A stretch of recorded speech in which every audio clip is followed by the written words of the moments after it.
Zebra Prism. Zebra prints, nice. Hold on.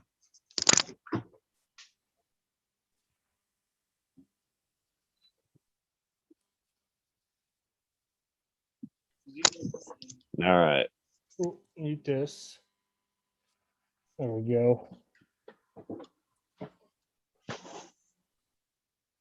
That thing came almost blasting through. Mm-hmm.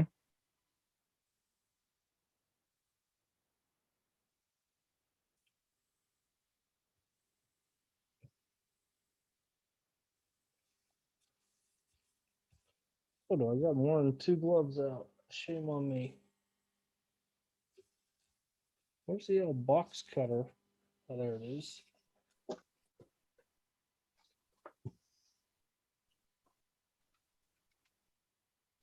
Well, hello, Den Monster, Todd, a surfer. Hey, what's up, guys? What's up, Troy?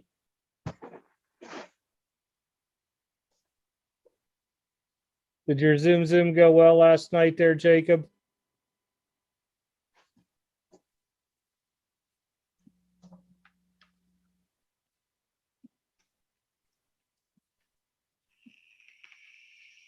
Reminds me to turn my phone off. I just turned the volume down on it. No, it's on ring. I don't even want to hear it ring.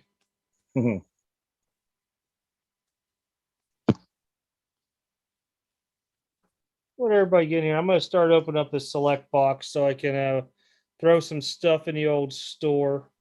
What's up, Derby? Clearly, Don Russ was horrible. And no, this is not a national video, believe it or not.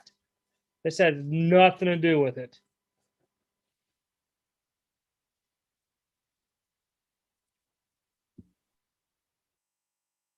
So I ended up getting one box of this stuff and figured I might as well just open it and save myself the torture. Yeah, Can and Mackerel. There were so many trades today. The Cubbies just completely unloaded their whole team, man. Crazy.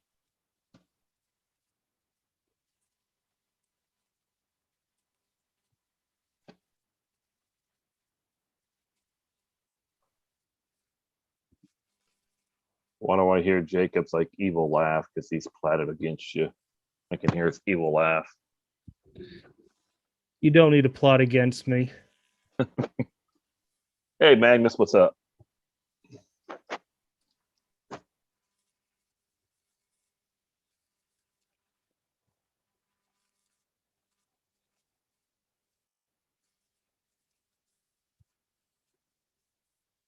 Well, what do you know? Top. Right on freaking top. Wow. Well, that should just be regular concourse. Yep. And a Lebron right after it. Yep. Way off center, though.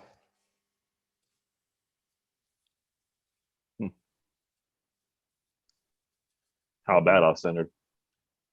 Pretty bad. Oh yeah, yeah. That's pretty off centered. That's probably in line with SGC. Yeah, that's what I'm about to say. I'm not even. I'll just send in. Just say forget it. How's LeBron look? LeBron don't look too bad. Court? No, I thought it said courtside in the back. I was like, wait a minute, that's not courtside. Yeah. Send it in for shits and giggles. Someone might want it.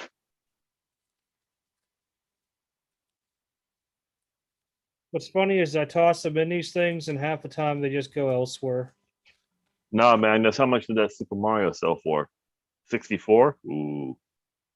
I'm sure that went for quite Everybody's a bit. boy Precious. Let me get my camera focus back. Oh yes, dummy cards. I love these. Slotch. Oh, look at that. Oh, a Precious again. And a Rui.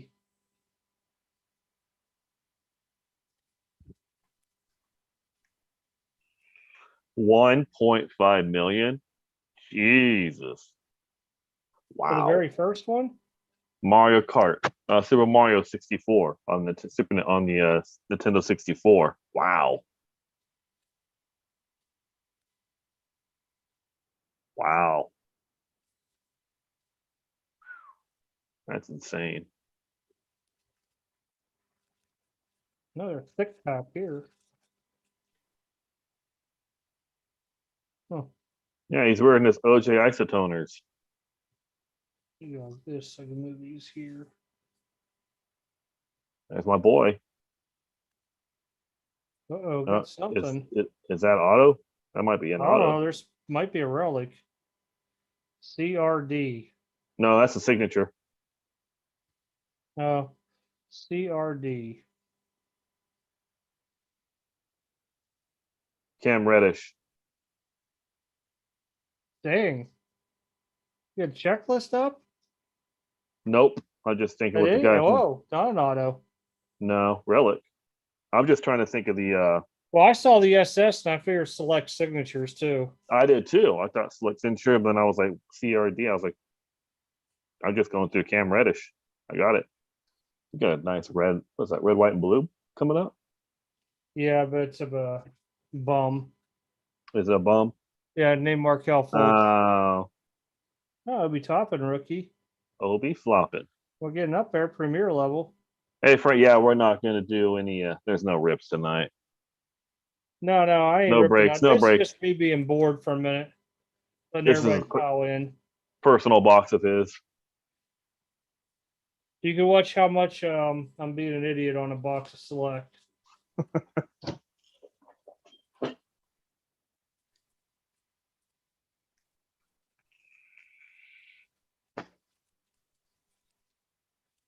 I don't even know why I was trying to worry about keeping it on camera. Josh Green, rookie. Maladon. Bolts all over the place. Oh, a silver Oh, LeBron. that's nice. Yeah, Concourse too. Man, the centering on these are horrible left and right. Yeah, but it's a silver, so it's still worth going. I'll just grade it and probably just send it to DC Sports. Listed on eBay with graded cards turn into a pain. Anything like under $100 anymore, I think I'm just going to start sending him again.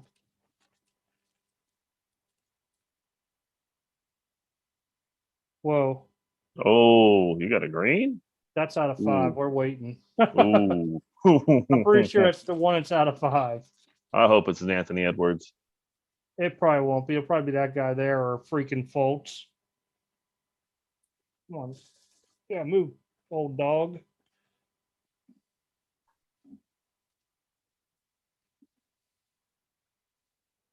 All right. Oh, we got another auto. You got an auto or redemption? Looks like Or no, that's an auto. that's an auto, yeah. Oh my gosh, dude. Oh, you got Edward. You got Ant-Man. Ooh, wow, 199. Oh, that's pretty. That is pretty. There's 2 greens, Jacob, that I found this year when I was looking at them.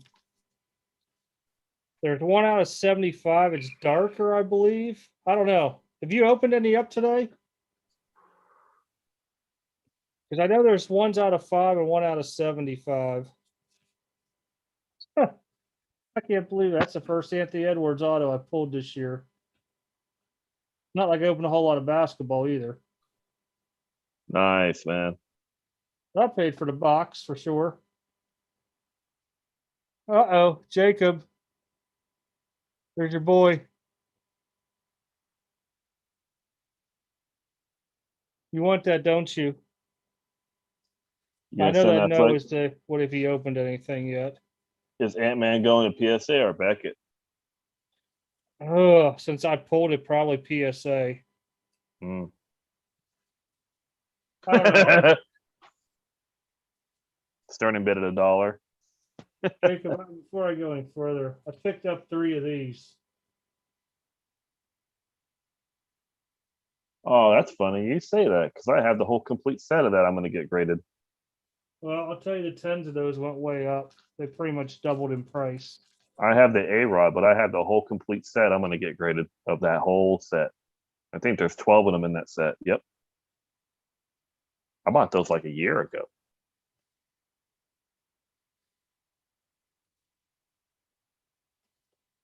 Just a dummy card. Okay. Patrick Williams. Actually, I think I have the set. Yeah. So I have the whole set right here. Yeah, I'll have to look the Edwards over. It might go to Beckett, depending on what I see. Okoro. Yeah, what up the dummy card? I mean, the set on those blast furnaces, there's some good players. Piazza, McGuire, Nick, Todd Hundley, no. Griffey, Gonzalez, Galarraga, Bonds, Albert Bell, Bagwell, Mo Vaughn, Frank Thomas, A-Rod. So they're nice sets. Yeah, I picked 3 of them up, man. People have been sniping them a while back on my slabs at what was it, like Oh, 75 those were bucks those a pop. those were the clear metals you were talking about. Gotcha. Yeah, I have the Or A-Rod. 65 they were selling a pop, and I could never get them. And somebody ended up sticking one of those on there, and I left the one on there for somebody because I don't want to be too greedy. Sadiq Bey, rookie. What a concourses. That's numbered? Nope.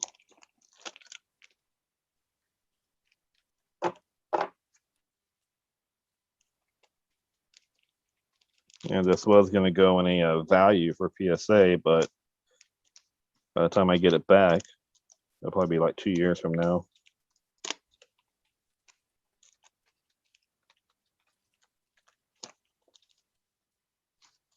Oh gosh.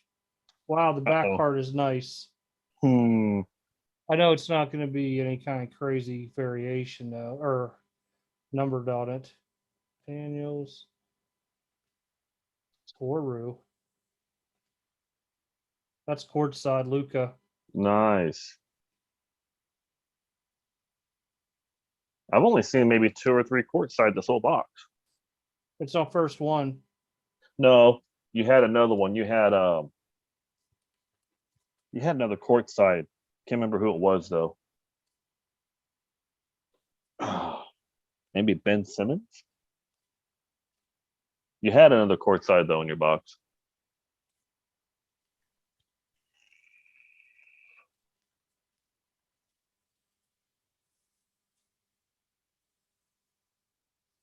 Mirror, concourse. Right there. Oh, The Clay clay. Thompson. Well, at least they didn't do club level. So you had the clay. That's right. I knew you had one more, but I can't remember who.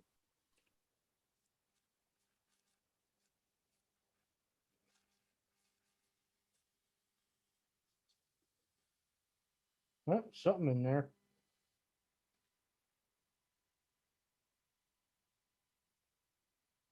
The heck? This way?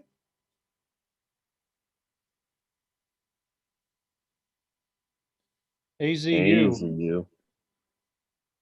That's at Azabuki. yeah, that guy there. I couldn't think of his name. That's I was going to Azabuki. say Bukaki, but I know that's not. Oh man, they got me good, but I'll take the Edwards out of it. They double jerseyed me. They gave me an auto, but they gave me an Edwards. Oh, the Bukaki, yeah. I couldn't think of his tag name.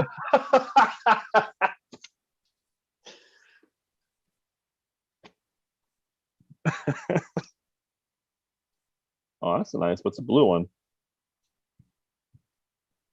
He's over here. Blue's out of 199. Okay.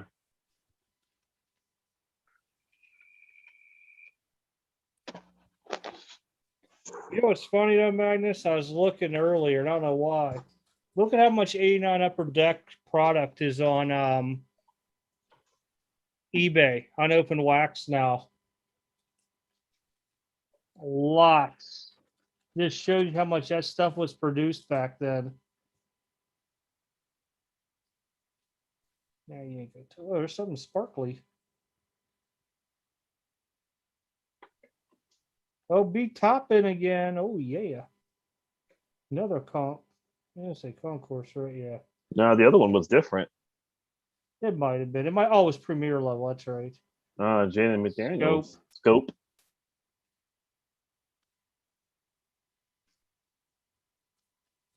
Like I said, it'll give me stuff to throw in there because I haven't put any basketball in the store and probably since freaking hoops.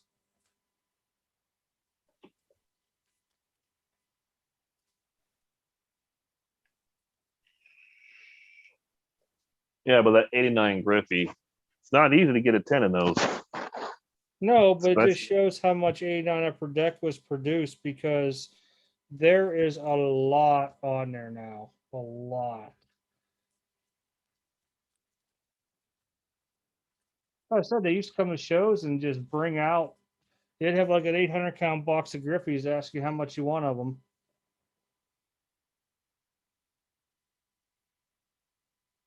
Or a rookie something. Rubio Silver, Darius Garland. Oh, sorry, I still got that green looking thing. Mm-hmm. Wow, my one box is better than all G1's whole case. Another Okora. Oh, Ingles. 99 die cut. Caleb Martin. All right, what I just hit you down here, Pug?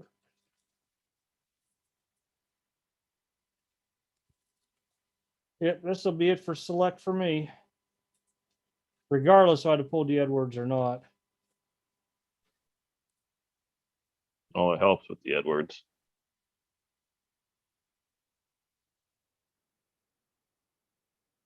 Yeah, they might have to go back. And I don't know. I'll have to look it over on the back.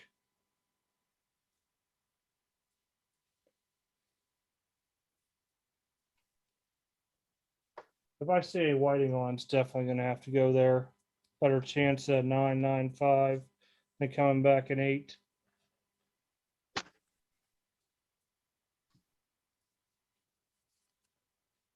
Well, let's take a look here.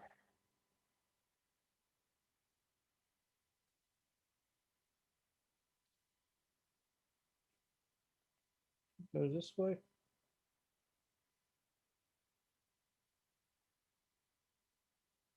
Oh, my boy. Flynn. My boy. Now, this might be the one I was. Yep, it's the one I was 75. My right, boy. yeah. So the light green one's that way. I like that kid. That's actually decently centered. Pretty close.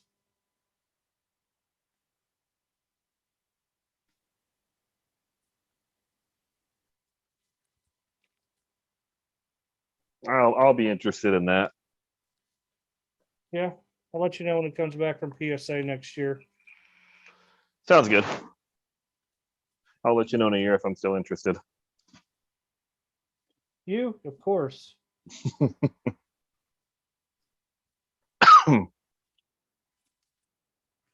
All in all, that's not a bad box. That Edwards really.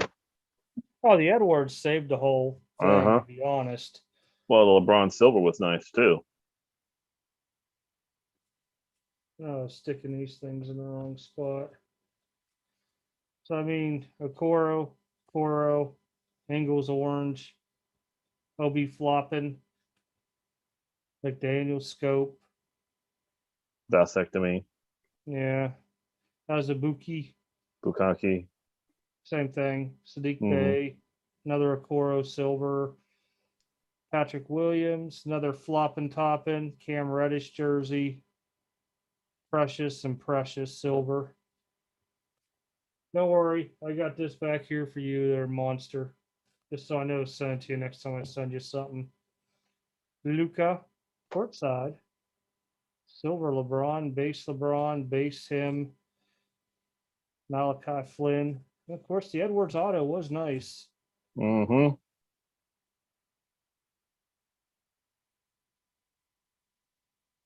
Yeah.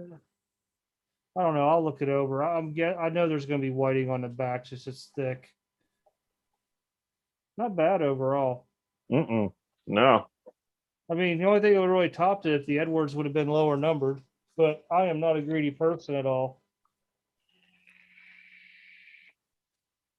Jacob, I hope you get run over by your mailman when you're walking to the mailbox.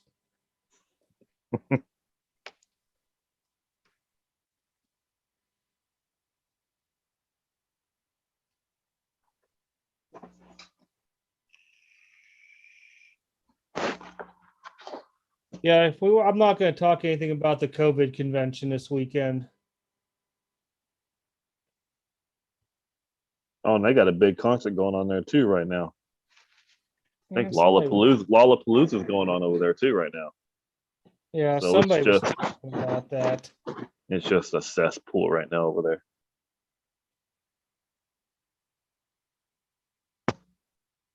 there. I'm just reading the comments because I was opening.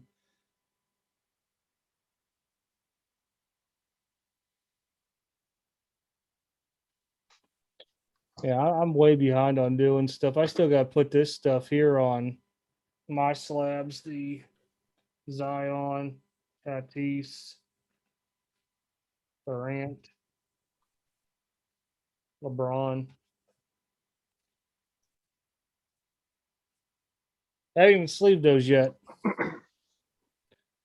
Slacking, man, you're slacking. Yep.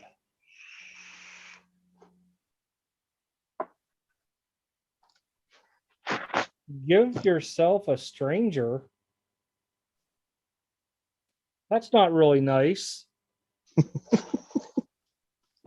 That's not very Hollywood of you, I'm telling you. Let me get my stuff here reset up.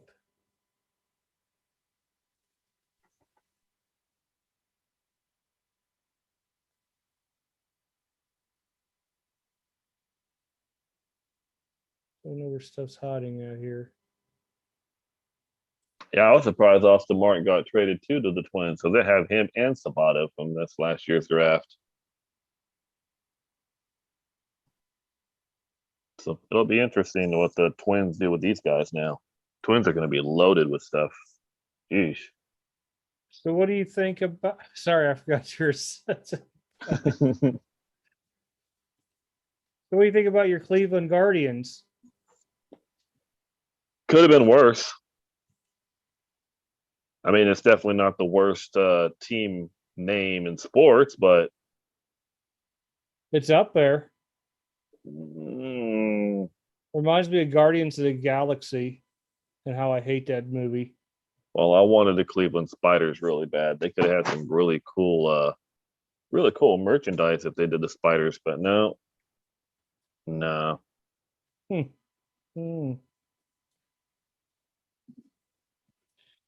I mean, I'd rather be a Guardian than a Pelican. I don't know. I think Pelican just sounds better. Yeah, I think they got that big old beak up here. Go down, get the fish. Me and Guardian just sounds really out there. I don't know. I'm just not a fan of it. I'm not either. It just seems like they didn't give two shits about what the fans wanted. The Cleveland MILFs, the Cleveland Steamers. You know, I really didn't care what they made their name offhand, but I was hoping it was not going to be the Cleveland baseball team. Well, I'm going to tell you right now, the Braves, the Chiefs, the Blackhawks, they're going to be next.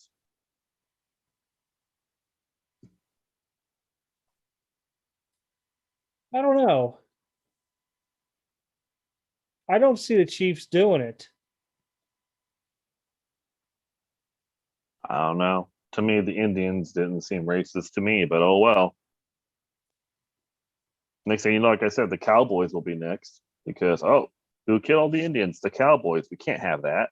I don't see Jerry Jones going into that though. I don't see him getting pressured. Anything insensitive is going to get. I mean, the Cleveland Carjackers. That would be about right. So here, let me ask you all this. We had all these trades between NBA, NHL, all that stuff in baseball. Here's my thing. Why does LeBron need Westbrook now, to be honest? You don't. I mean,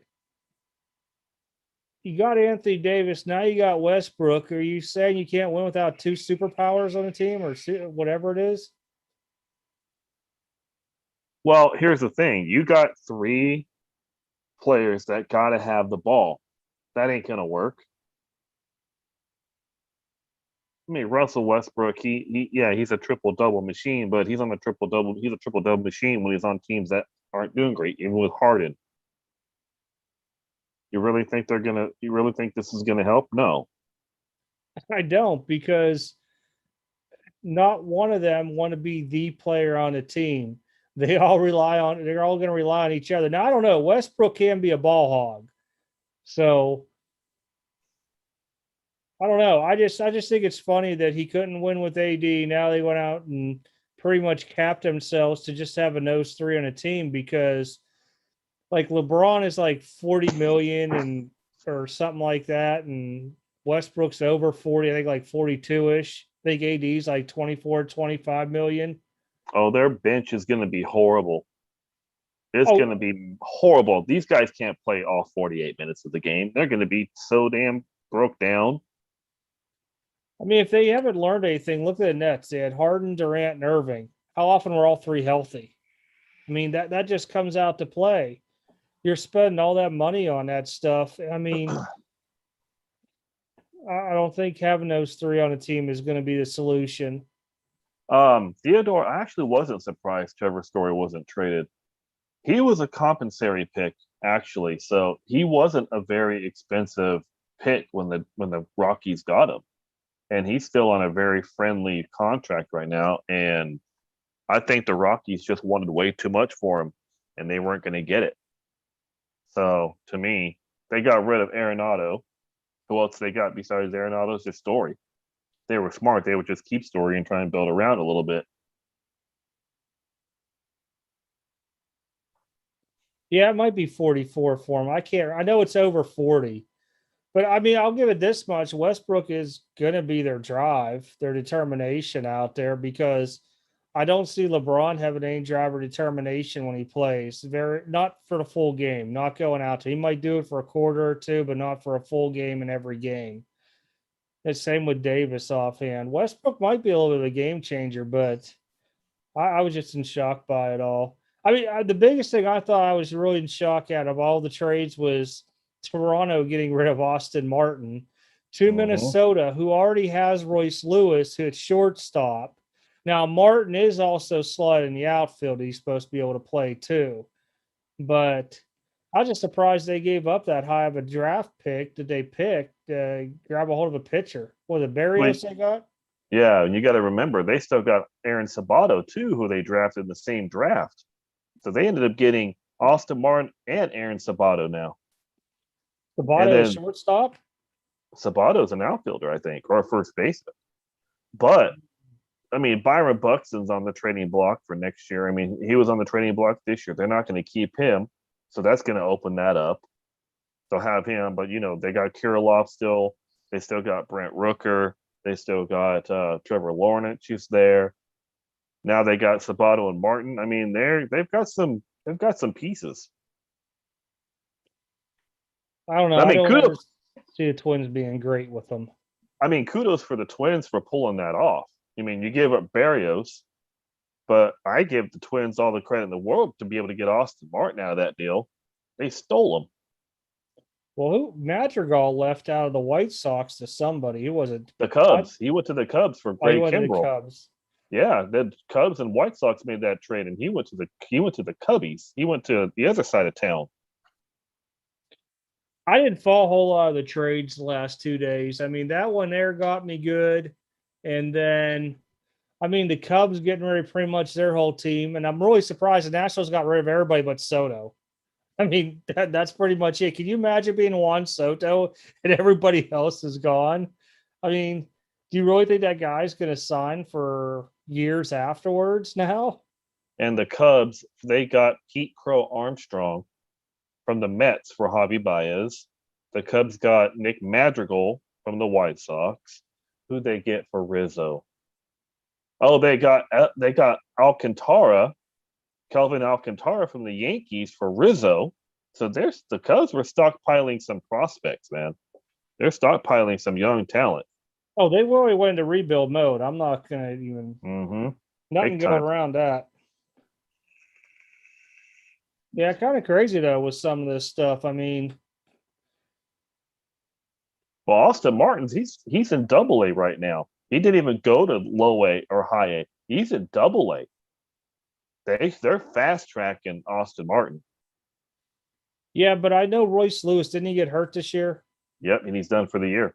Yeah, that's why I think I don't know if Austin Martin will make it up quicker because unless Royce Lewis does something to where he's not back next year, Martin will always be under him now.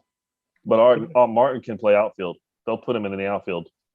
I'd have to look at their minor leaguers, but just thinking though, if they pull up Lewis to the majors, then yeah, Martin would go to AAA. But you bring back Lewis, he's probably going to start in AA just to get a swing back because he's out a full year. And the Dodgers getting Trey Turner and Max Scherzer. I mean, they gave Was it Dodgers? Yeah, the Dodgers got Scherzer. Who the Padres picked up somebody?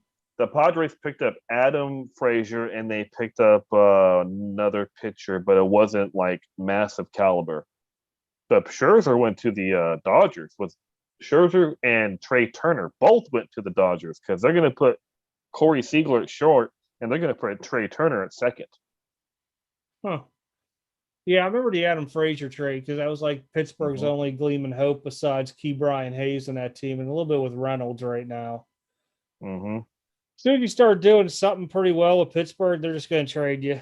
That's been the goal for the last 30 some years now, since the early 90s. Sorry, those Cubbies are going to have some young pieces, which is nice. I have no idea what the hell the Nationals are doing. I mean, all you got is Juan Soto on that team now. Because they got rid of Young Gomes. They got rid of somebody else, too. Nationals got rid of quite a few people today. I remember they got rid of a couple more yet, too. And Strasburg, he's done for the year. So they're not going nowhere. The Giants got Chris Bryant. That's an interesting pickup. I think he'll do well in San Francisco. I think they only made that trade just to try to keep their lead they got over the Dodgers right now. They're going to need to. Kershaw's hurt. Trevor Bauer, he ain't coming back anytime soon. So they needed Scherzer. They needed another horse in the pen. But tell you, man, the Giants getting Chris Bryant, I like that move because he can play third base, first base, outfield. He can be a super utility guy for them every night, play somewhere else. I like that. Hey, other than Jacob, did anybody remember last November? There still is a Facebook group called Sports Card Scammers Exposed. And where one of the guys who was, quote, admin in there has the purple Charger. Yeah, I got the text on that this morning. I sent it to you because it was all over the news yesterday. All over the news. So does anybody besides Jacob know about this? I mean, you told me about it. You told me about it, but I was like, what, 3 counts? Was it 3 counts because he did it 3 times? He hired it. It was a young kid doing it from his phone, a freaking like $18,000 Raz. And now that's going to set up some stuff to be looked into because, check this out. So anyhow, the story goes like this, because I don't know if I'm going to probably do a video on it for either tomorrow or Sunday, because I know a lot of people probably don't know about it. So like I said, they ran this group called Sports Card Scammers Exposed, or they change the name every 30 days. Anyhow, I used to go in there and say, I got scammed by so-and-so, or this dude didn't ship, whatever. There's a lot of trolls in there. All right. Well, anyhow, one of the guys like, well, I'm using my admin status here, and I'm going to do my purple Charger. So he ends up selling out like over $18,000 worth of, like, it was $10 for a spot. They run the Raz. A kid does it off his cell phone. Somehow the list is screwed up. They have to run it again. Somehow the list is still screwed up or something. They had to run a third time. So there was all kind of heat onto it. This guy builds his own Facebook group. I don't know. We'll just call it the Purple Charger group. Brought all the people in there. And I guess they reran it and gave a charger away after all this. So somebody went to the cops and the judges that got involved into it. And he's from North Dakota. Let me see if I can share this real quick. Oops, share screen. SPF thought on Jose Barrios. I like him, but not for what they gave up for him. I don't like that they gave up off the mark for him. So this is it here. North Dakota man charged with running illegal Facebook raffle. It's all over different websites and everything. But a Facebook scam that earned him at least several hundred dollars, if not more. Well, it goes through it all. And the reporting party told investigators that Marion held a raffle for that charger 3 separate times in a private Facebook group and charged $10 to be entered into a raffle. Each time, Marion claimed the drawing was screwed up and never awarded the prize, documents state. But it went on into here more about into it. Might have been another article I found, but they said they looked into his PayPal transactions and it was like, I forget, some large amount Go down between more. It said it. $10 and $700. Go down more. It says right there. Oh, there it is. Yeah, down here. 766 transactions. Well, anyhow, this guy here is facing, was it 5 years of jail time and a $10,000 fine for that. Let me just figure out how I get out of this now. I don't think Austin Martin's power is the problem. I think he's going to be more of just a contact hitter. But to give up that big of a prospect for a rental in Barrios, I wouldn't have done it.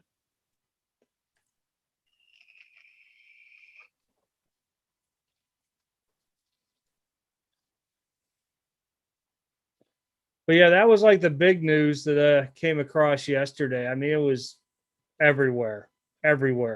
And the only reason I caught it originally was because it was on Yahoo's front page. It wasn't the big picture, but you know, they have like 5 or 6 underneath it.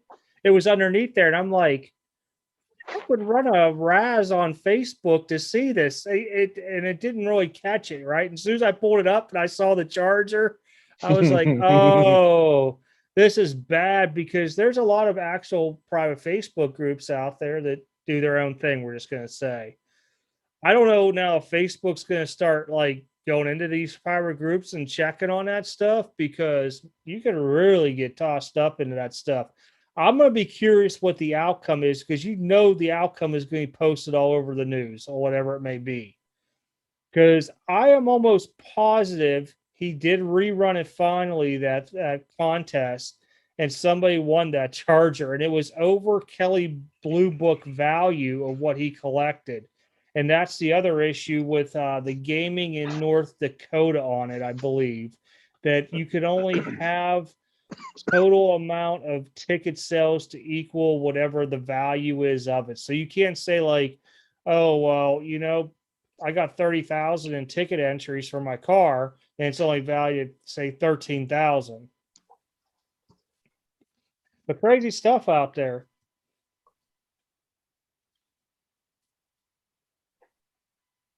So when you're going to run 3 Razes or 3 raffles for that Anthony Edwards? I don't razz them. You can raffle 3. You can raffle it 3 times. Well, maybe you only do it twice, maybe you won't go to jail. I don't know. Idiot. Yeah, I was just like, that dude opened it up. Like, there were conversations that were on one of the boards I was on, and it was talking about it today where people were like, oh, breakers are going to go down now because, and I'm like, breakers aren't going to go down for it. Now, if you're running 50-50 fillers where not everybody gets something, that could be bad. But now they're going to start pitching the ideas of breaking being gambling, and watch, they're going to require people start getting gambling licenses in certain states now. I could just see how dumb this is going to go because of it. All because of one person. He is going to be more famous now than freaking Brandon Cooks out of 99 or somebody's knocking at my door. What's up, Nats, man? You must really not be liking your team right now. So you got Soto left. Oh yeah, and they got rid of Schwarber too. Schwarber went somewhere. Yeah, I forgot that he ended up getting moved.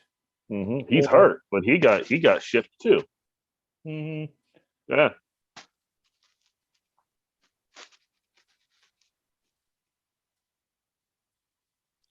A lot of people paid up big time. I mean, now you look, you got Wentz out to who knows when, but they say he's supposed to be back this season.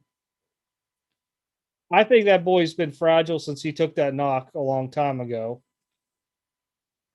Eason. I don't think they're going to start him. I think they're going to go the bout and grabbing somebody else that's veteran to put in there. I would have thrown Eason out there, in my own opinion, but oh no, they're saying the Colts should go after Nick Foles now because the Bears got 3 quarterbacks and they need to get rid of one of them. So they want poor Nick Foles to follow Carson Wentz, where he's just cursed by that guy. Gets hurt, Foles wins the Super Bowl for him. Gets all the glory of it. I've already seen people were buying the crap load of Easton cards since yesterday because, like I said, that broke out here. It was on the 10 or 10:30, whatever time the news comes on. And I just happened to go upstairs and I heard about it. And I'm like, why don't they have this on ESPN yet? It didn't make sense at all. Oh, SPF. If Dodgers, that's expensive windup, first and second. How do you like this? The first 2 batters in Trey Turner and then Mookie Betts. Tell me that doesn't scare you. That scares the hell out of me.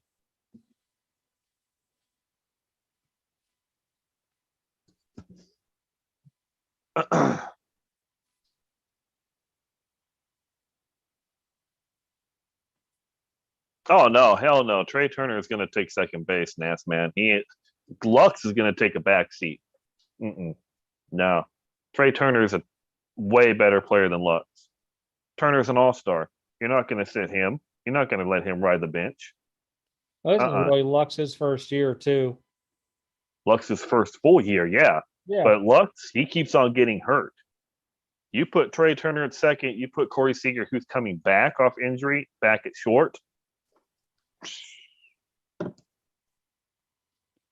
Well, we all know it ain't going to be the Angels winning it.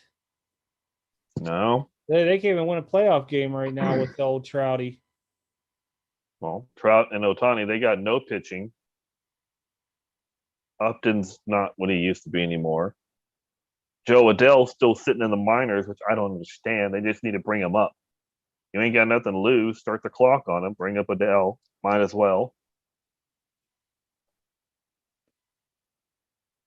If Seager leaves in free agency, they got Trey Turner. They'll sign one of those 2. They got options. Dodgers got all the money in the world, just like the Yankees. And I don't understand why the hell the Yankees go after Gallo and Rizzo. Get it, left-handed hitters, but they have no pitching. None. I don't care how many runs you put on the board. If you're putting 10 runs on the board, your pitching's going to give up 12. You're going to be playing catch-up the whole time. Yeah, but if you look overall with the games this year, there's been a lot of games that have been like 20 to 10 and stuff like that. There's been a lot of runs scored this year. I still been saying since Tatis went out early this season, I didn't think his shoulder was back to par.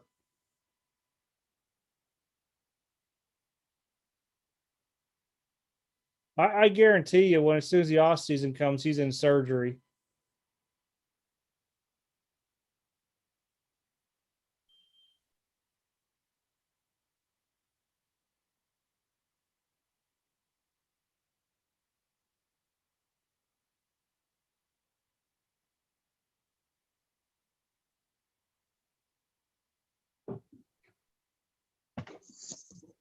All right. For some reason, my dogs are barking.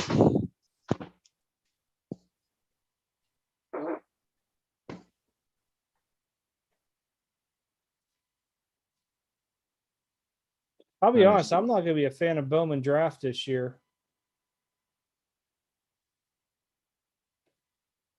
You know what though? Bowman draft. Mm-mm. Think about the draft that just happened. Yeah, I don't really see. Well, the bigger names are pitchers in this draft class. Well, the first overall pick's a catcher from Louisville. Well, Jack Leiter, Al Leiter's son, he's a big ticket, and there was another pitcher. I wouldn't invest in the pitcher at all. No. Well, I'm doing a little bit better. Still a little bit on the weak side of it all, to where no matter what I do, just like seems to it just take a ton of energy, whether it's just going upstairs doing laundry or taking a dog somewhere. I just get burnt out real quick. And eating like really bland foods just doesn't really do it. And when you're like, I think I'm going to try to change it up a little bit tomorrow and do something with like a pasta, just to try to get like carbohydrate type into me instead of more just a meat and veggies type deal.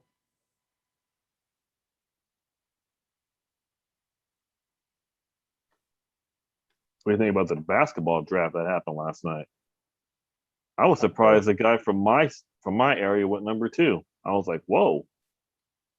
I don't know if any of those dudes are going to be any good. I mean, there's not a whole lot of video from last year, of course, to where you could look at. I mean, Cunningham went number 1, and there was some dude. What was his name? Scruggs, something like that.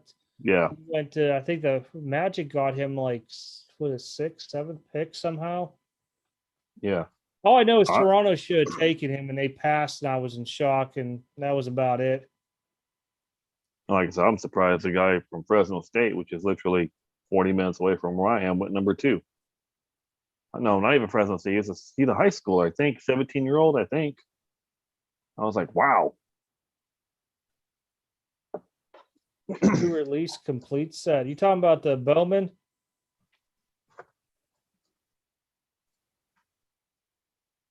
That's who the Raptors got, Scotty Barnes. That's right. Oh yeah, I need to fix my chat.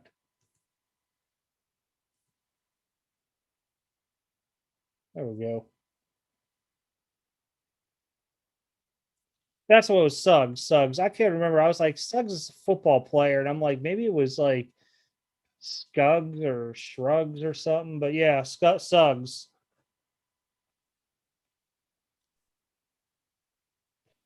Yeah, a lot of the draft didn't make a whole lot of sense to me, but like I said, a lot of them are going to be unknowns because somebody took an international signing early, and I cannot remember who it is now. I'd have to look at it and see. Oh, Canario went to the Cubs. Yeah, see, I didn't even catch that part of it all. Mm-mm. I thought Alcantara was one of them too. He might have went too. I remember the name went there. Went somewhere the Yankees traded him. I don't know. I'm still over my depression of the Penguins screwing up free agency. They end up getting rid of 2 people, and one being McCann. I got last year in contract. Then Seattle, whatever they call themselves up there, the new expansion team, took out Tanev out of them all. And then they just go get somebody just as like Tanev for about $250,000 less a year. And I'm like, no. But I mean, they really weren't going to make a splash in free agency. I could see next year because Letang and Malkin's contracts being up, there's going to be a shift depending on what they want to pay him. If they take some hometown discounts, they'll have some cap room. Yeah, the Leafs didn't do much in that neither. But I'm a Devils fan. They didn't do jack.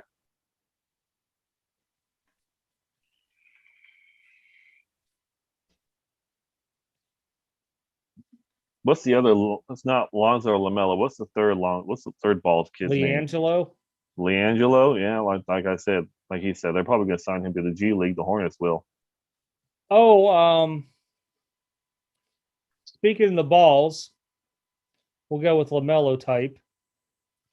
Supposedly, I guess he's now either very close to inking a deal with Panini or he has, because they put out some pictures of autos that were not the mock signatures. You could tell that they're different, like they're his signature. So he might be signing NBA stuff this year now. Could It be. was Spectra. It was, matter of fact, it was Spectra, and Spectra's been released for a while already. But there were some pictures somewhere shown, and you could tell the autos are different. They're not like mocked to where they just took a scan and threw it on a card to make it look like it's in the product. But are they blockchained? No, they're not blockchain. These are not NFTs. No, and it kind of confused me, and I'm like, huh. Well, yeah, no, they were Spectra. I had to think what the product was. And then the one for they're using for NT, people are starting to talk now that it's might be an NT this year. That was why they pushed and pushed and pushed it. I don't know. See what happens. I mean, I'm not getting any NT. This was the highest I went. Select.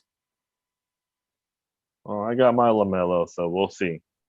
It's getting graded right now at the National.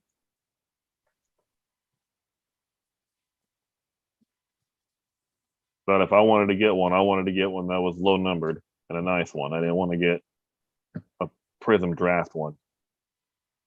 The Pens had like 6 or 7 million in cap room, roughly. Now they're probably down to like 2.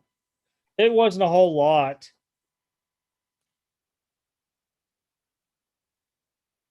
They got still a couple bad contracts. I mean, you still had to buy out of Jack Johnson. It's going to haunt him for another 4 or 5 years. Matheson's overpaid, in my opinion. Dumoulin's overpaid. Then you got to worry about next year. I believe Rust is a unrestricted free agent. Top NFTs. I'm not big on NFTs or blockchains or any of that stuff. I'm not big on it. Do I think Ball is a Hall of Fame material? No, not yet. I mean, I couldn't even come to that conclusion until he plays for about 5 to 10 years. Yeah, it's got to be at least. I mean, you gotta remember he played maybe half a season last year because he got hurt. So it's hard to come to that conclusion. I mean, yeah, he did win Rookie of the Year, but to me, I still think Edwards should have got it. But To avoid. What's up, Void? So I don't know. It's hard to say any. He was not a dominant rookie to where you're like he has the potential going forward to be a Hall of Famer. But you don't see a whole lot of that really anymore during rookie seasons. I mean, if you think about it, look, Luka's rookie season, nobody really would have said that he was going to be as good as he is now. And then you go and look what he did his second year, blew it out of the water with triple doubles like every other night. I mean, I do like Zion though. I think Zion's on that path. If he Yeah, stays I healthy. mean, you don't know until a couple years in. I mean, I still think Luka's going to be a great player. Will he go in the Hall of Fame? Probably, if he keeps up what he's doing, but it's no guarantee. He still has to do that for another probably at least 5 years before they would even consider it. But I will say what I thought was cool on the NBA draft last night. That kid from UK that died in a car accident, the NBA drafted him. as NBA. There was no team or nothing involved, but I thought that was pretty cool of them. I don't really ever speak much good about stuff, but I thought that was really nice. There's always shady shit going on in the hobby. Yeah, Always. I'll be honest. I'm surprised I haven't heard anything about the National going shady, other than like new grading companies floating around all over the place out there.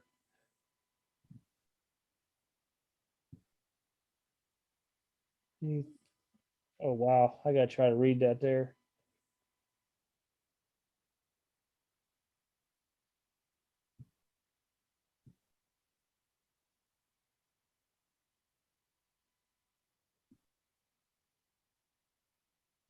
That's a nice pickup, Nats man. Lonzo has no chance. So no, no. They hyped up the wrong ball. It should have been hyped up for LaMelo, not Lonzo. But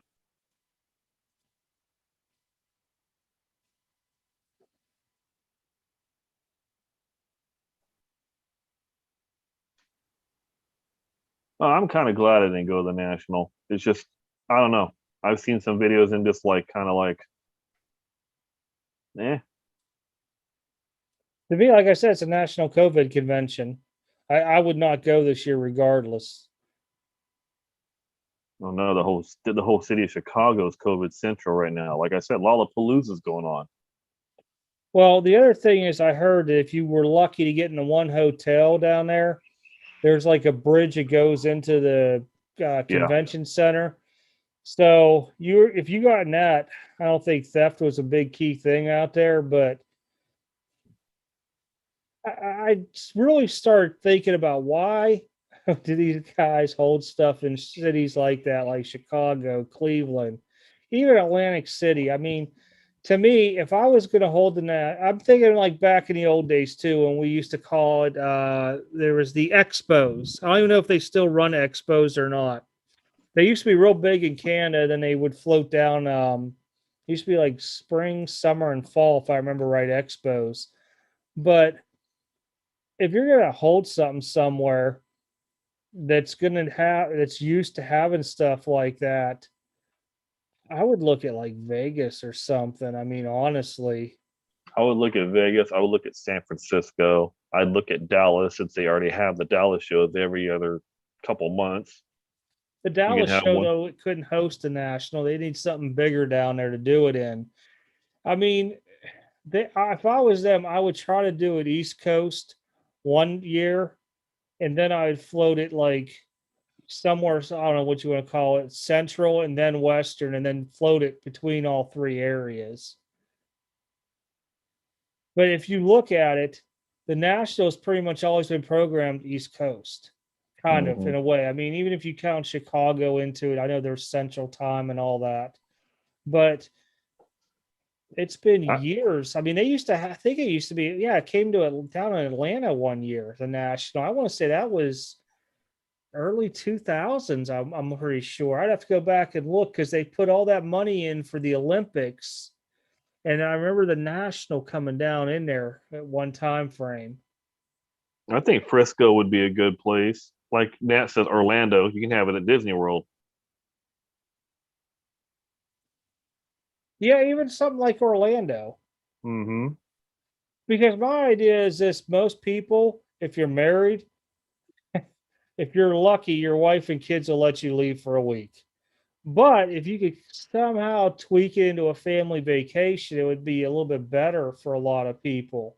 Now, granted, I'm just using just the average person. Some people might, all their kids might be too old to, they don't have to worry about and stuff like that. But I don't know. I just don't see it being adventurous to go to Chicago or Cleveland or Atlantic City.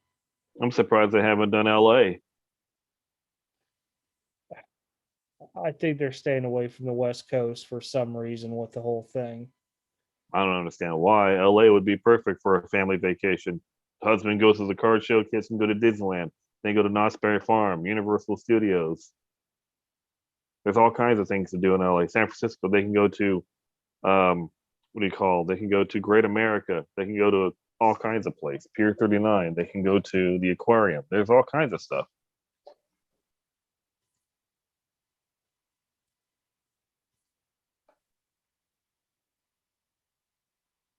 Oops, that's not what I wanted. Orlando would be good. Like I said, Disney World can do that. See, the one I went to, there it is right there, 2002, Chicago, Illinois. That's where I linked up with PSA originally.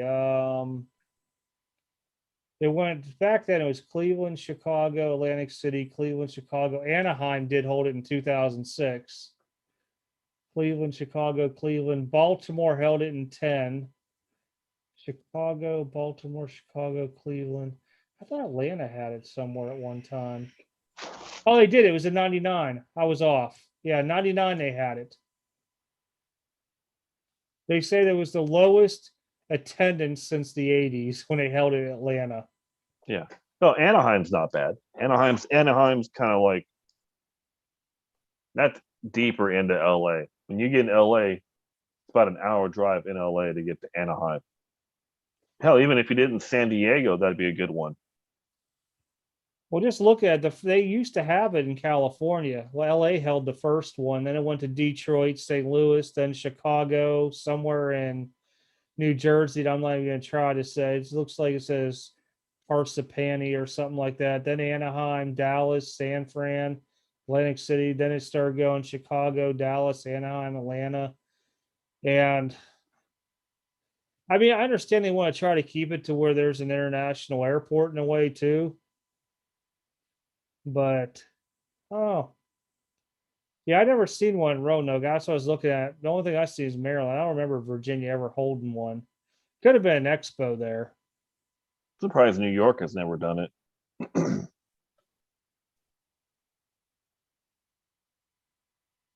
Baseball for rookies, yeah.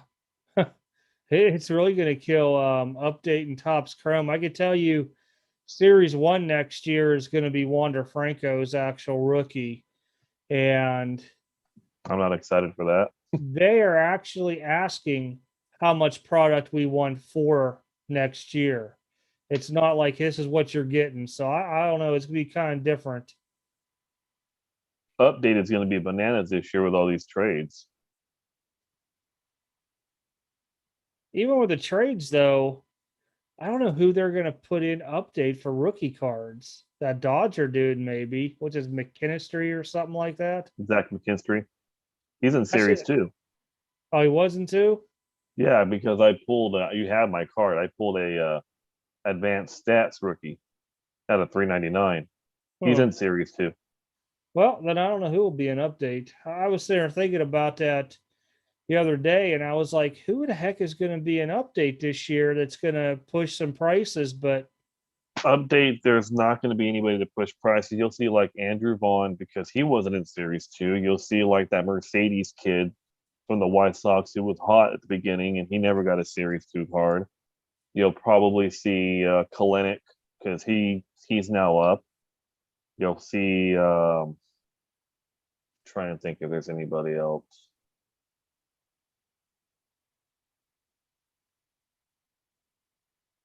Those are the 3 or 4 off the top of my head I can think of. So, I mean, there's not going to be very many crazy rookies and update. no, and I think probably if I decide to do the national, was it 2023? They'll be back in Chicago, maybe.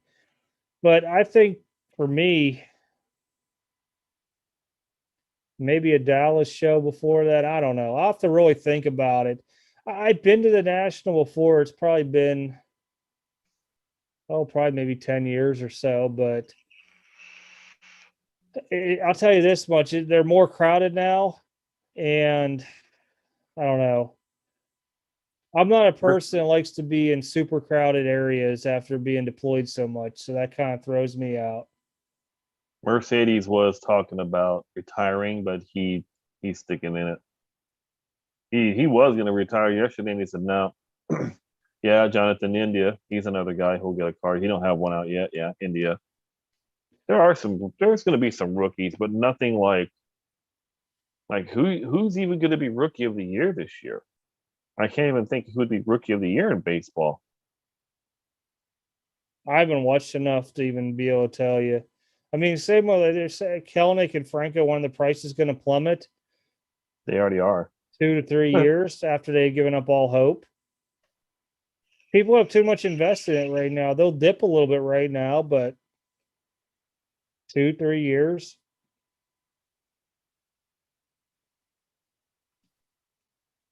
Oh, I moved my Franco already.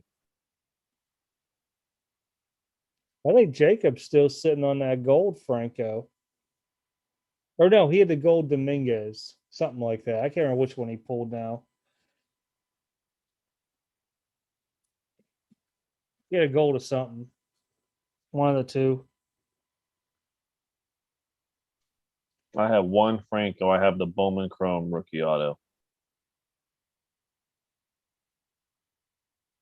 Adonis Garcia in the American League, he actually already has cards. I don't know if he would be considered a rookie of the year because he has, what, last year? Topps Chrome, because I have a Topps Chrome rookie of him with the Cardinals. So he already has a card. He already has rookie cards. I don't know if he would be considered a rookie still, though.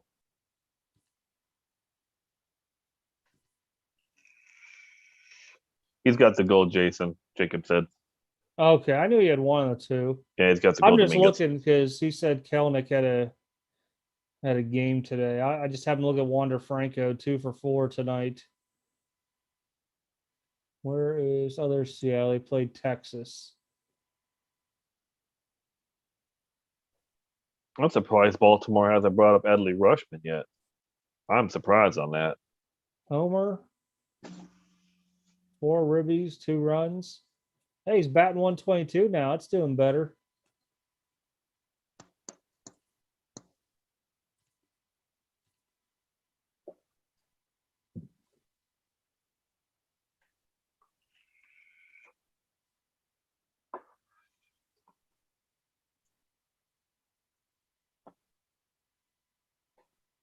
No, if Adolis Garcia does get rookie of the year, that's fine by me. I know he's got close to he's got over 20 jacks this year. You are not going on camera, Pug. Get down. Like I said, Jacob, I'm surprised Adley Rushman hasn't been called up. It's not like Baltimore is playing for anything. Bring him up. See what he can do. I want to see I get Julio it. Rodriguez play. Yeah, that's my boy. That kid's a stud. I got stuff of his sitting in PSA. Julio Rodriguez is a stud. He is a I got that stud. orange of him sitting there right now. It's hard to invest in any catchers. Catchers are kind of, I mean, who's the best catcher in baseball right now? JT Realmuto, I think, is the best catcher. Jacob, So do you it's really hard. want me to play that live right now? Brandon Rogers, he's hopefully can live up to his potential. I really like Brandon Rogers. Kind of afraid to listen to what he sent. Hold on. Oh God.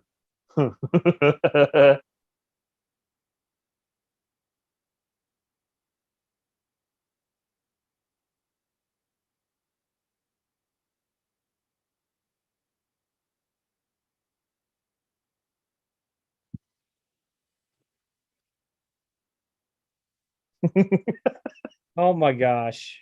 You might want to mute it first and listen. I already Then- muted my microphone before I listened to it. I just listened Okay. to it now. That is so Hollywood B-Rad. I don't even know what to say to that. You went B-Rad on them? Oh, he knows what I'm talking about when I use the word B-Rad.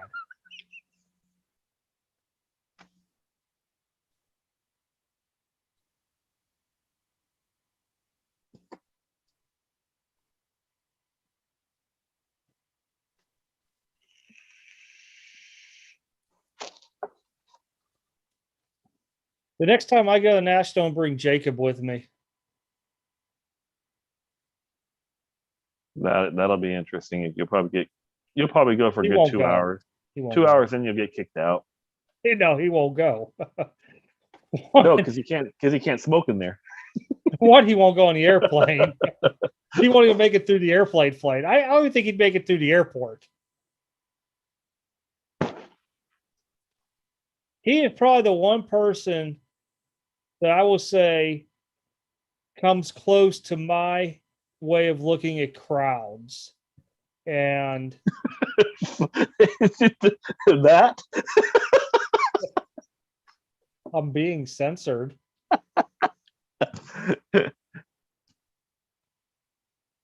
No, just I mean, honestly, you've officially been canceled, Jacob. he's being censored. No, canceled now.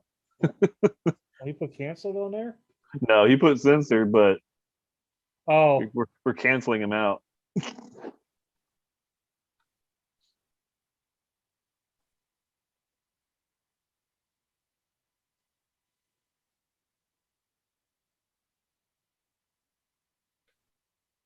I don't know what's selling at the National Theodore. I haven't watched anything of what people are buying or whatnot, but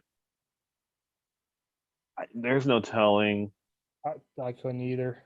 The ultra modern stuff, who knows? To me, I'm tired of seeing national videos that are an hour and a half long of them walking around and barely even showing me the cards and displays. I mean, it'd be cool for a little quick walk around thing to show some cool stuff like the Honest Wagner SGC3 or whatever it is out there, stuff like that. I got, but I just haven't had any interest. So watching people say, "Oh, I just made this $20,000 deal today, yay!" Theodore, I think Zion's body will hold up for the wear and tear because he's lost a lot of weight. You saw what he did when he lost a lot of weight. He played a lot better. So I think he understands that. Yeah, he got Pepe Le Pew. He skunked.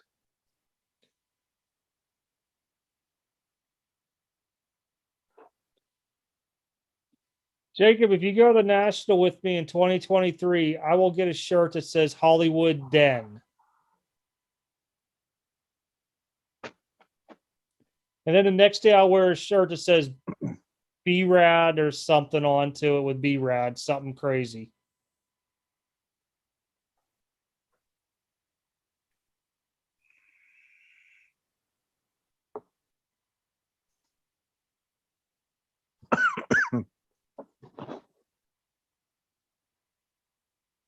Yeah, anything from the National, I'm really not really interested in.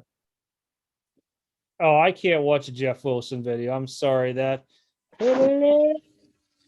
sports card, whatever the heck he says. It just every time I hear it, I'm like, oh no, why is this playing now?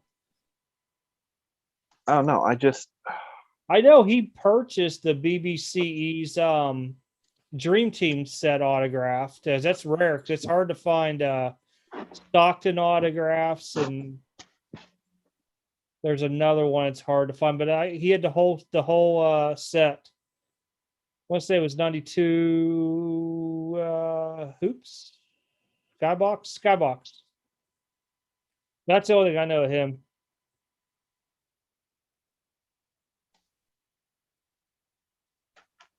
Can I pick the person you swing on?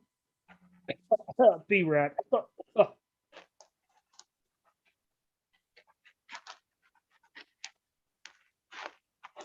Oh, we're gonna have national videos. Everyone's got all their stuff that they're doing, and they're gonna splice it and edit it, and they're gonna have it for the next 2 weeks. And I'm just like, ugh.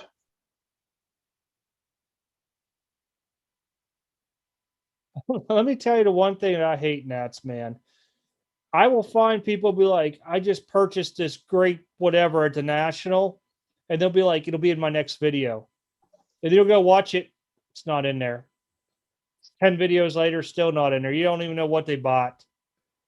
There's people who do it all the time at card shows. I'll watch a video on a card show and they'll be like, oh, I just made a great pickup and I'm going to show you guys in the next video. 6 videos later, still waiting to see what they picked up. I don't know what was so great about it. I mean, if I picked up something great, I'd probably show it right there. Maybe because they picked it up and they already flipped it, so they never want to show it.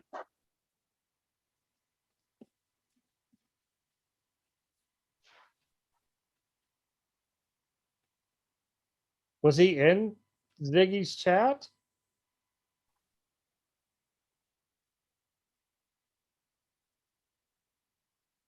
Or was everybody just roasting away at him?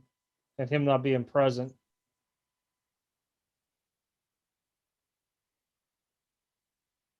No, I can't get behind that sports card investor. I can't.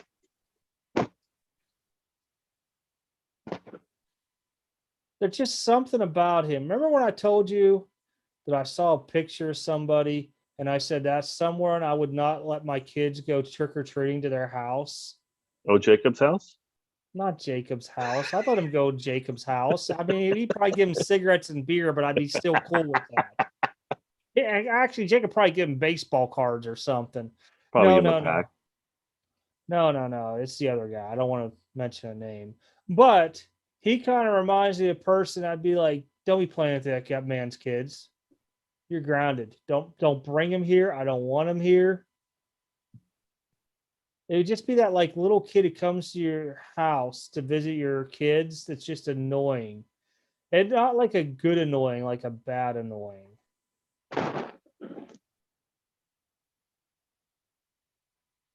I don't know. Oh, I got you now. I don't know. There's just something about him that, and when I watch him, it's like you're. I have. He's one of those people that he already bought the stuff that he wants to buy, and now he's telling you what to get after he's already gotten what he's got, what he's wanted already. Like after the fact. Oh yeah, he's pumping his own cards. That's a given all the time. I mean, that's why I don't really like showing pretty much what I buy anymore.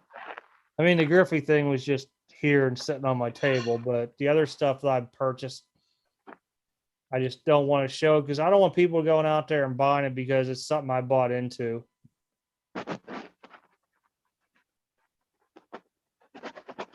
Yeah, well, Gary Vee didn't want to go. Well, so much for him going there and buying all the F1 and UFC. Oh, yeah, you can give him that too if you want. That's fine. I just really just lost my whole train of thought when I read that comment. See, oh, you want to give me shit about it? I had something to say, and now I'm just completely done after seeing that. Crystal meth laced with prism Oh, card. Diamond, whatever, it's Vegas Dave. There it is, not Diamond Dave. Vegas Dave. There's another video of him burning a Jordan card, a rookie card out there. But from what somebody said, it had to be a reprint because of the way it burned. And I'm guessing they burned it by like a base card from that set or something to be able to tell it. And I was like, wow. But he sat there and burned $100 bills too. I don't know where the video is. I tried to look for it, and I got like a splice of it off of somebody, and I'm just like, no. Well, that's the thing, Chris. You know, the research and everything like that, make up your own mind. If someone's buying something, let them buy it if they want to buy it. But I've been kind of, I don't know what I want to be getting lately. I haven't really decided on what I want to get or anything. I'm just kind of like sitting back going, man, I don't know what I want to get into. And I don't want to listen and follow what everybody else is getting. Because what's going to happen when you do that, you're going to start paying overpriced because people are buying it, so people are going to shoot the prices up. I don't know. I haven't really found stuff that I really want to get lately, but I'm looking, but I'm not really pulling any triggers on anything. I had to mute the mic again. I'm getting voice messages. I had to hear what it had to say because I'll forget because I don't keep my Facebook open anymore.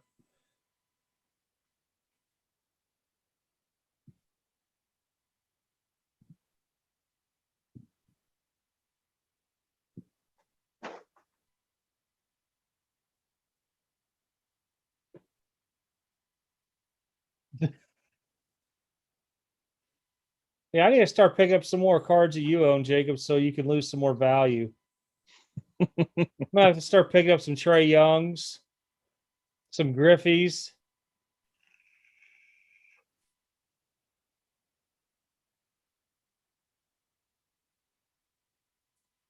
Trying to think what that a Kyle Guy. Yeah, Kyle Guy.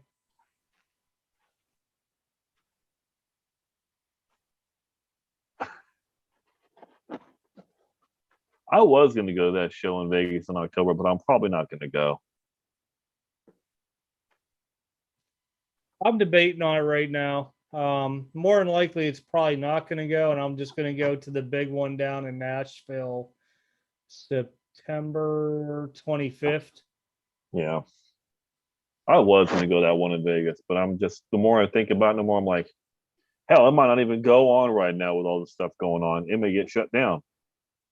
I don't know. I mean, out here, since we've been on here, and Jacob's sending me voicemails or voice messages. It just said that the certain stores out here now are requiring you to wear masks again.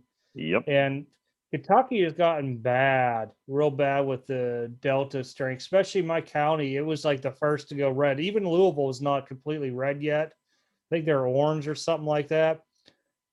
But I think the schools are going to kick the kids out here within the next month. They already went back from work. We went back a phase. So I'm still looking at least a month from whenever they reinstate the new phase that I'll probably go back to work. So you like a broken horseshoe made of broken glass.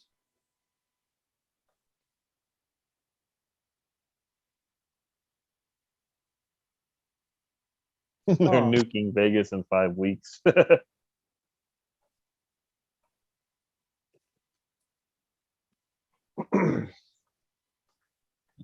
don't know. I see everything getting shut down probably in the next 2 months or so again. Watch. I think it's going to be less than that. I mean, I really think this thing in Chicago is going to get a lot of people sick. Because you might not even know you're carrying. You might think you have like a little cough or something and you have COVID. Everybody's going to react to it differently. And next thing you know, it starts getting spread around. I really don't think the September 11th show that I'm supposed to be doing, I'm going to end up doing it. I think it's going to be canceled.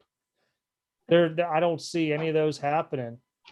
I think it, and the other thing is, I don't know a whole lot with the whole COVID vaccines and stuff like that. I got my shots because they said, hey, if you get them, we'll give you Tuesdays and Thursdays as telework days. And I'm like, done. You know, I've already been shot up with anthrax and everything else. So what the heck? But That's lovely. yeah, well, think about it this way: the flu shot, you got to get a booster every year because there's new variants and strains and all that. But they can only pick so many to give to you. So beside the flu shot, I can't remember if there's some that are 3 strains, I think they call it, and some are 5. And I always ask because I get the 5 strain, and it's supposed to protect you more against all the variants, blah, blah, blah. But with the COVID part, I don't see how they're going to really mitigate it completely. So look at the Olympics in Tokyo. Tokyo's huge, read it out. I'm surprised the United States isn't like, hey, guess what? Foreign travel, you're at the Olympics, you're stuck there. You gotta stop off in like Guam or somewhere and you have to quarantine for 2 or 3 weeks. They're gonna send everybody to come to Guantanamo Bay.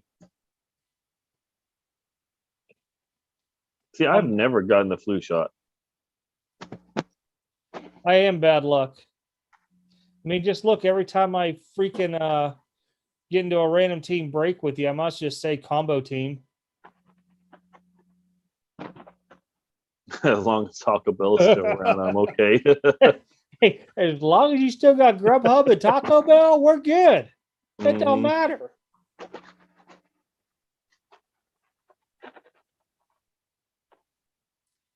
That's the person I'm looking at. Theodore's Bobby Witt right now.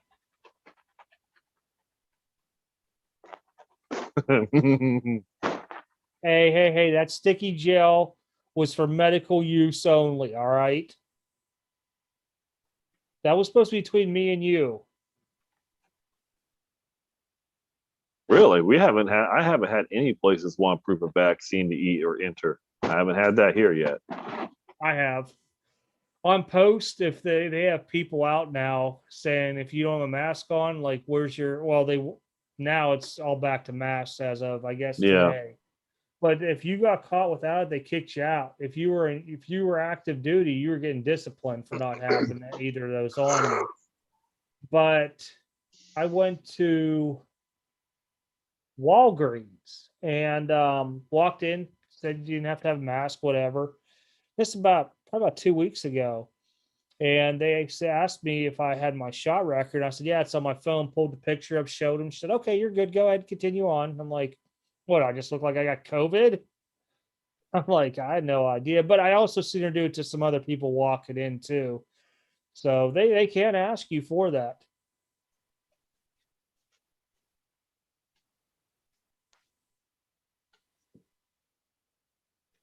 Jacob, you pulled me two good cards.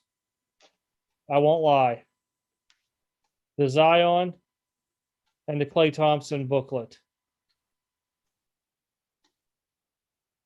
Oh, that sounds nice though. Klay Thompson booklet was nice too.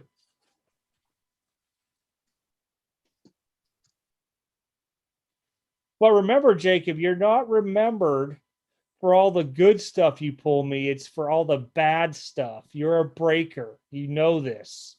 It's not about what you pulled me that's good. It's about what you didn't pull me.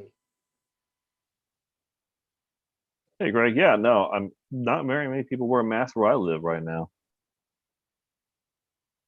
I'm probably gonna start wearing it, even though I got my first shot finally last week. I got to wait about 2 more weeks till I get the second one. So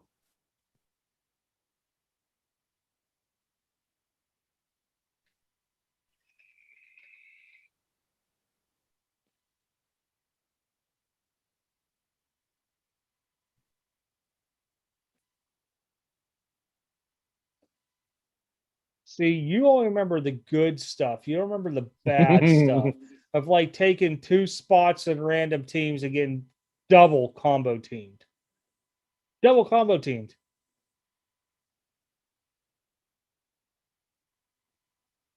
the national is going to be a super spreader, but also like I said, they got Lollapalooza going on right now in Chicago on the same week as a national, so they've gotten so many more people there. It's gonna be bad.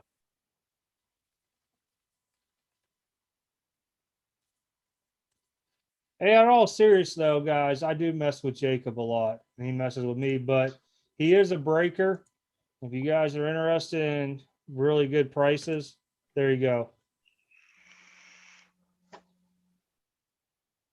I've known him for a while. That's why we both have thick skin with each other. I've been in a couple breaks. Never did shit, but I've been in a couple breaks.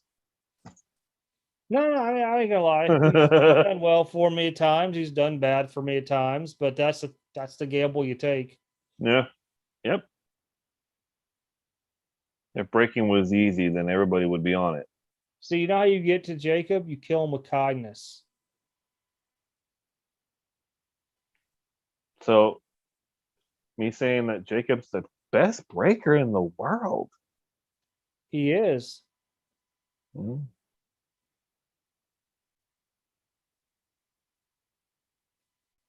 Honestly, probably one of the best prices around, though. I will say that, especially on new releases. Oh no, I sneeze all over my top loaders and slabs every time. I ain't sanitizing it. Sanitize your slabs and top loaders. That's why I keep all my stuff normally in the bags. They're easier to change out. Oh yeah. I mean, top loaders, don't worry. Brand new ones. Still in packaging, so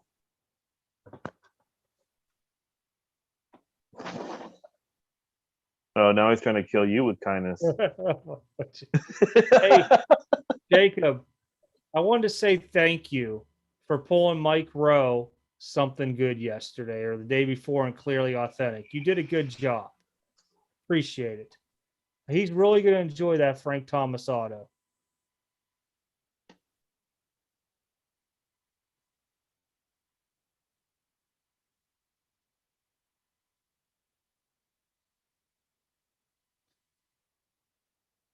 Yeah, I can't do the sideways hats. It starts giving me a headache.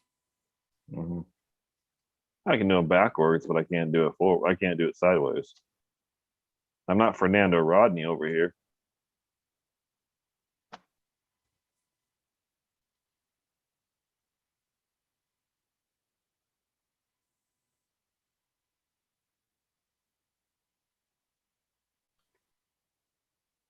So, do you honestly think Upper Deck's going to make a move on that?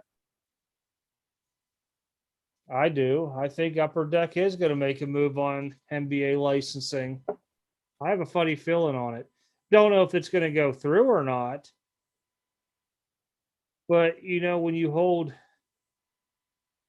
LeBron and Jordan, and also, I mean, Ben Simmons, but hey, it's Ben Simmons.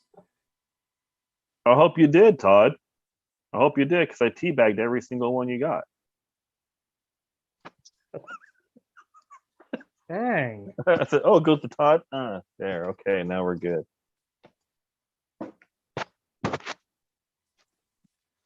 Well, that was the idea. I wanted him to be a lot in a better mood by you pulling him something good.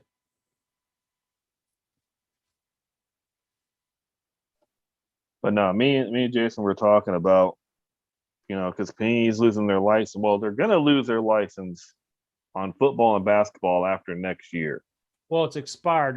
They're not like guaranteed losing it.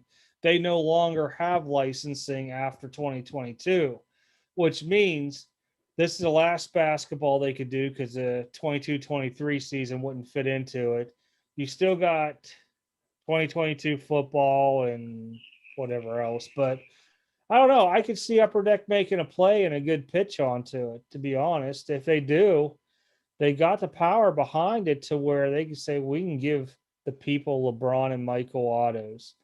I mean, granted, they also hold people like Tiger Woods and Wayne Gretzky solely, but a different sport. I could see Tops wanting to get back into football. I don't know. It But all that's depends why, how greedy NBA is going to be on their licensing with that agreement. Because if they can get guys that are offering up big money for stuff, I mean, if you think about it, if they have two or three different lines of products, Tops, we'll say Panini and Upper Deck, that might balance out to being worth more than Panini's sole licensing agreement. I don't know. I don't know how much it is. You can't find it online. well, So that's kind of why I'm hoping Lamella doesn't sign with Panini because if Upper Deck goes for basketball, they'll sign with Upper Deck because Jordan will pressure him to do it. I would have thought that was one of my backstories was that Jordan's like, nah, don't sign them. Sign with Upper Deck. If he would solely sign with Upper Deck, it would put Panini in a big predicament over the whole thing. But that would have been stomping grounds onto it.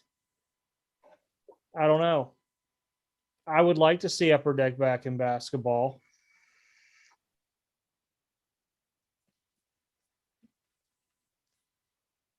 Oh, they all have terrible quality control. I mean, look at Panini stuff fresh out of the pack. Look at Top stuff. I mean, all the chromage, all of it's Look at scratched Sapphire. up and Look at divots and stuff. Sapphire.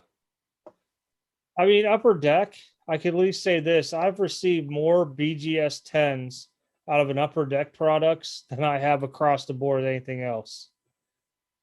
And most of the stuff was like Upper Deck Young Guns. I'm not even going to count the canvas because those were pretty easy at BGS 10, but Like I said, I can see Upper Deck going for basketball, but I can see Tops going for football. well, Upper Deck had better customer service than anybody too. Because when I called in first on the LeBron that I had, it was out of 5 from the last year they did. It was Letterman. And I mean, I sat in that redemption for 3-4 years, and I worked it with them onto it and stuff. I got very nice card back off to it, and they even threw in a couple extra. But I had Matt Murray rookies from Upper Deck Black and something else. Then he signed every other product but that there, and they're like, "Yeah, he's not going to sign." I'm like, "Man, I've lost like." Big time on because those were selling like $200 a pop, and now they were like $50 things. they gave me the $200 value on it from the time that I put the redemption in, and that's where they hooked me up with that. It was a Clemens and Jeter dual auto out of SP. I forget. I think it was something like Sign of the Times or something. And then they gave me the whole Jeter nameplate autographed. And I think it had a weird number, like out of 27 or something on it. I did read something that A-Rod's little investment group's trying to maybe acquire Panini. I think they're trying to get part of it or something. All that stuff. Everybody's all with their little groups out there trying to buy in a piece of the pie. In my opinion, sometimes it's good and sometimes it's bad, but with all these people with all this money that don't know nothing into it, they're just going to end up hurting in the long run, or they'll end up getting out.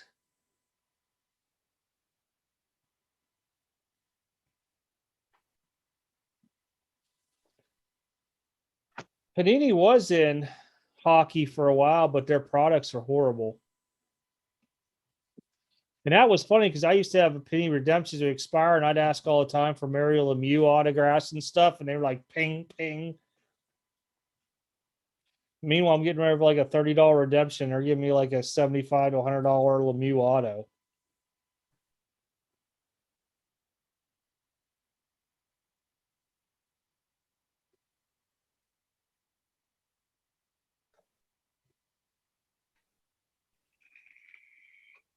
Yeah, I haven't bought any upper deck hockey this year, really. A couple breaks I get into here and there for the Penguins, but I Yeah, just don't get in it. A-Rod's supposed to be with because I think it was called SPAC, some investment group that him and a bunch of buddies are into. They're all trying to get to Panini, I heard. So I don't know. I know he's trying to get into a bunch of stuff.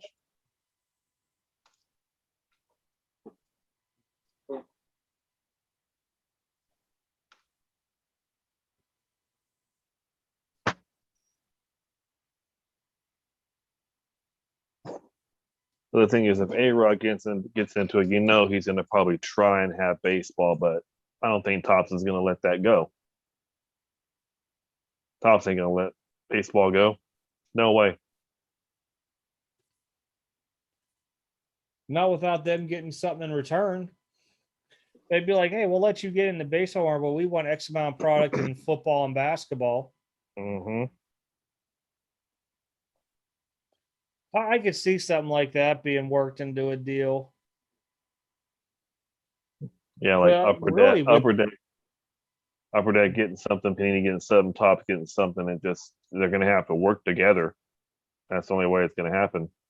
Good luck. That's like getting grading companies to work together. Ain't gonna happen. Not unless people start swallowing their pride and their ego.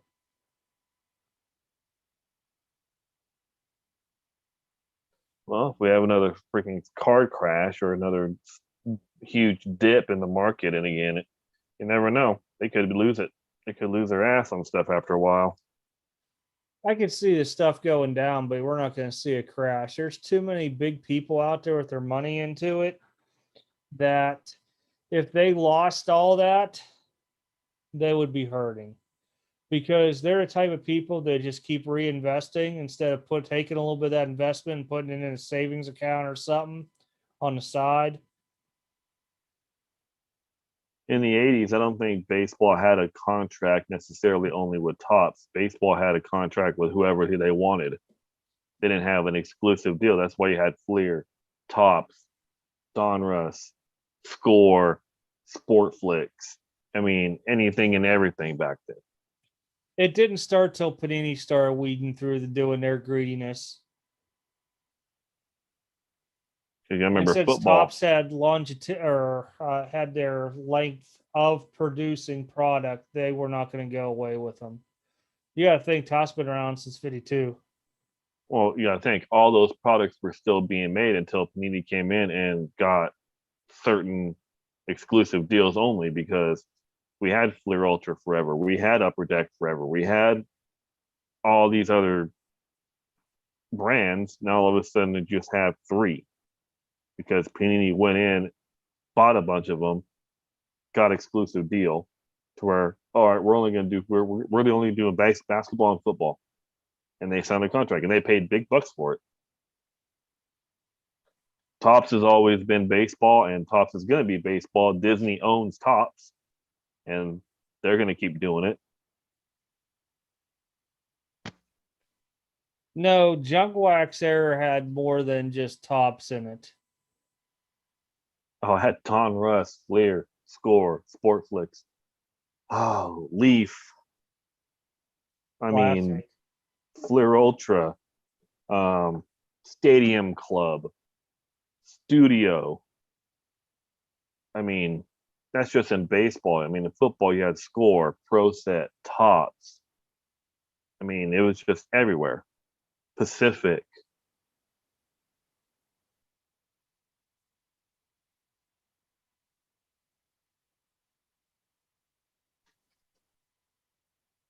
Oh yeah, we had tons of cards come out in the '90s when we were kids every other week because there was no exclusive licensing, so they just printed them out like crazy.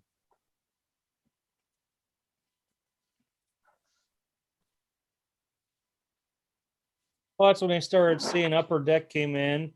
The Upper Deck changed the game completely because they came in with the glossy looking card and all that stuff. Now everybody had to retweak their whole image of everything.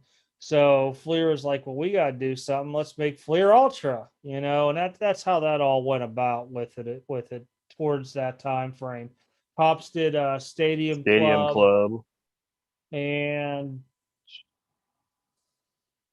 I remember Score didn't really do anything. SP came out. Yep, for Upper Deck SP. Yeah. Score didn't do anything.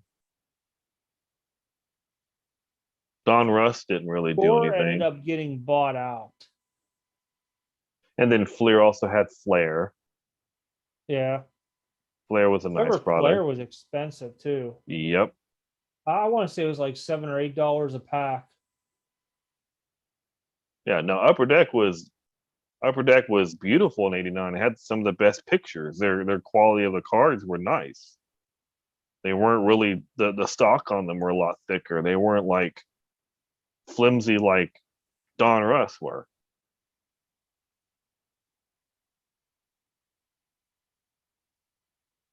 And see, sometimes stuff like with Upper Deck coming in and changing how they did cards was a good thing for the hobby.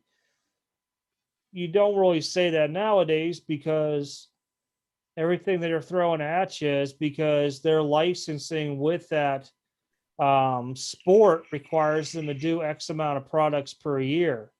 And what happens is, like Panini, they're like, well, we're going to come out with this. You know what? We'll just put this in Chronicles because you know what Chronicles is? It's all the garbage that nobody ever wanted before. That's always been the way it was. Mm-hmm. Well, you got to think. The Joker Wax there. What is the absolute worst set?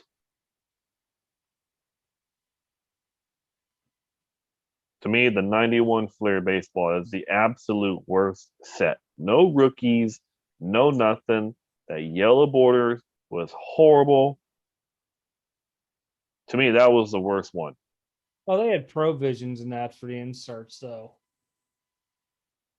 Well, no, the provision. Yeah, they had the provisions, but still, it was just an ugly, nasty, puke yellow set.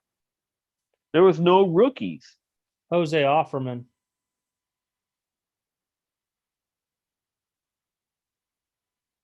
Hey, he was big back then. And no, Yeah. April, I did not get any Mutuas or stuff in. The only thing I actually got in was some soccer, some baseball, and just some stuff back in from PSA. But it was nothing that was value wise that's been sitting there forever. It's pretty bad that anything that's worth score on anything is 89 football, the 90 supplemental set or the 89 supplemental set, and that's it in score. You know, I'm starting to think Pacific had an ugly looking card. Was it 89 or 90 pro set? That was 90, 91. 91 was ugly the Brett Favre rookie year. Is that the gray one? Yep. Okay, so 91 then. Let me see. Hold on, I got one right here. No, that was Fleer Ultra that did the gray. That wasn't Pro Set. Yeah, these ones were horrible. Yep, that's the one right there. The Pacifics. The only reason the only reason why I won't say these is because you still did, if you got the high series, the Brett Favre rookie was in it. Oh, He, yeah, if he we're going wasn't into in the, hockey, yes. 90 Pro Set hockey was pretty bad. yeah, 90 was horrible. Score was garbage, but Score still had some rookies. You still had Brodeur, you still had Yager, you still had Sakic. So you still had some Score rookies in it. I mean, I wasn't a fan of 91 Fleer basketball at all. Well, you still had Larry Johnson, the Provisions, the Dikembe Mutombo rookie. I didn't like the blue Provision one. in that. Yeah, there was. No. Those are the blue border cards. Yep.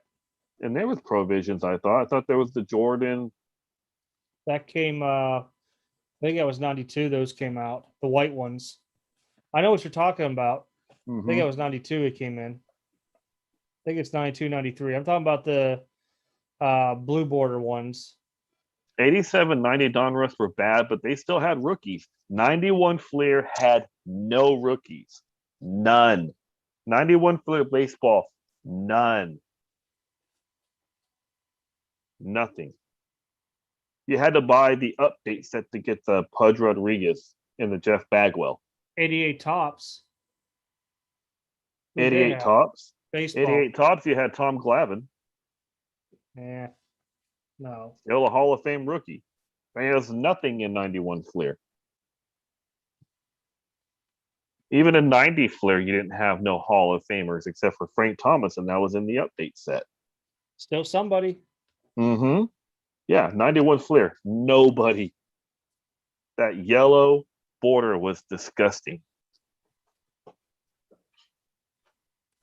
You still have in Pro Set Football 90, you still had Emmitt Smith.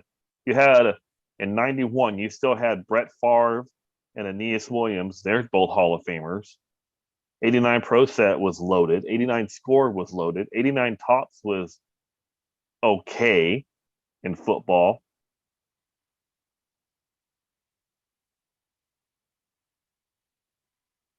But 91 Fleer, I say, is the absolute worst set, period.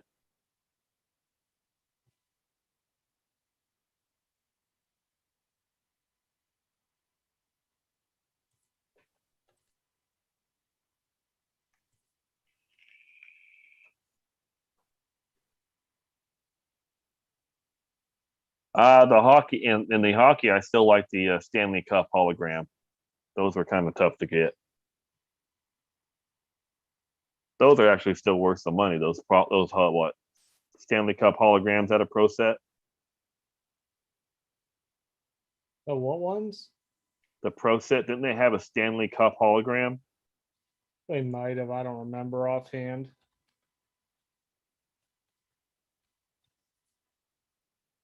It's been a long time on those. Mm-hmm.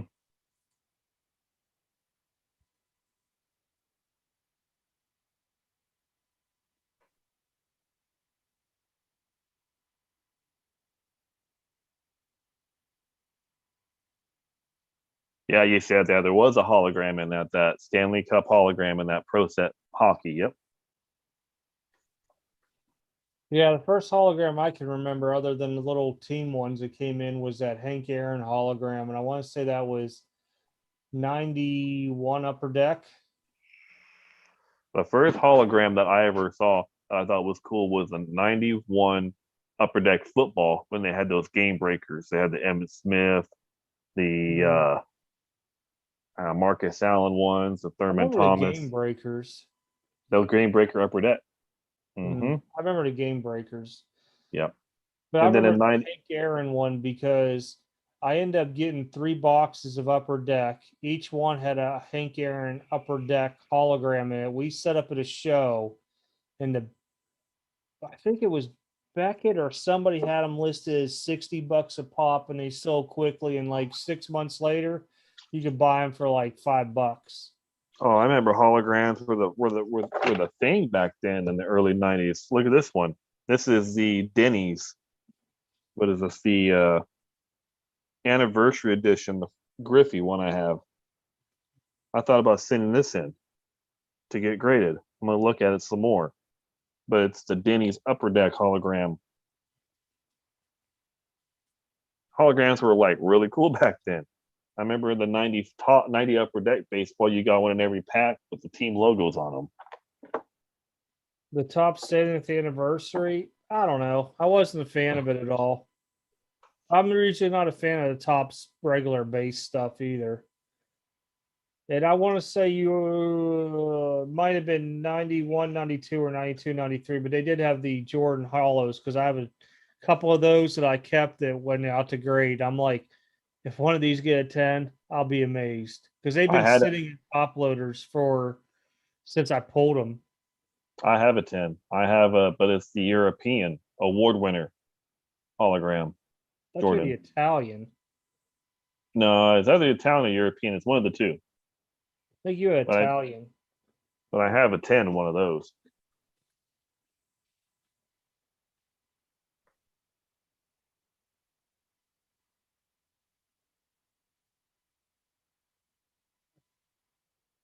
But yeah, if we don't, I mean, I have a feeling. Do I think we're going to be in a junk wax era again? I don't think so because the quality of the cards is not going to let it be that way. Back then, they printed those things like crazy, making millions and millions and millions and millions of sets. But finding them in tens, that was the tricky part.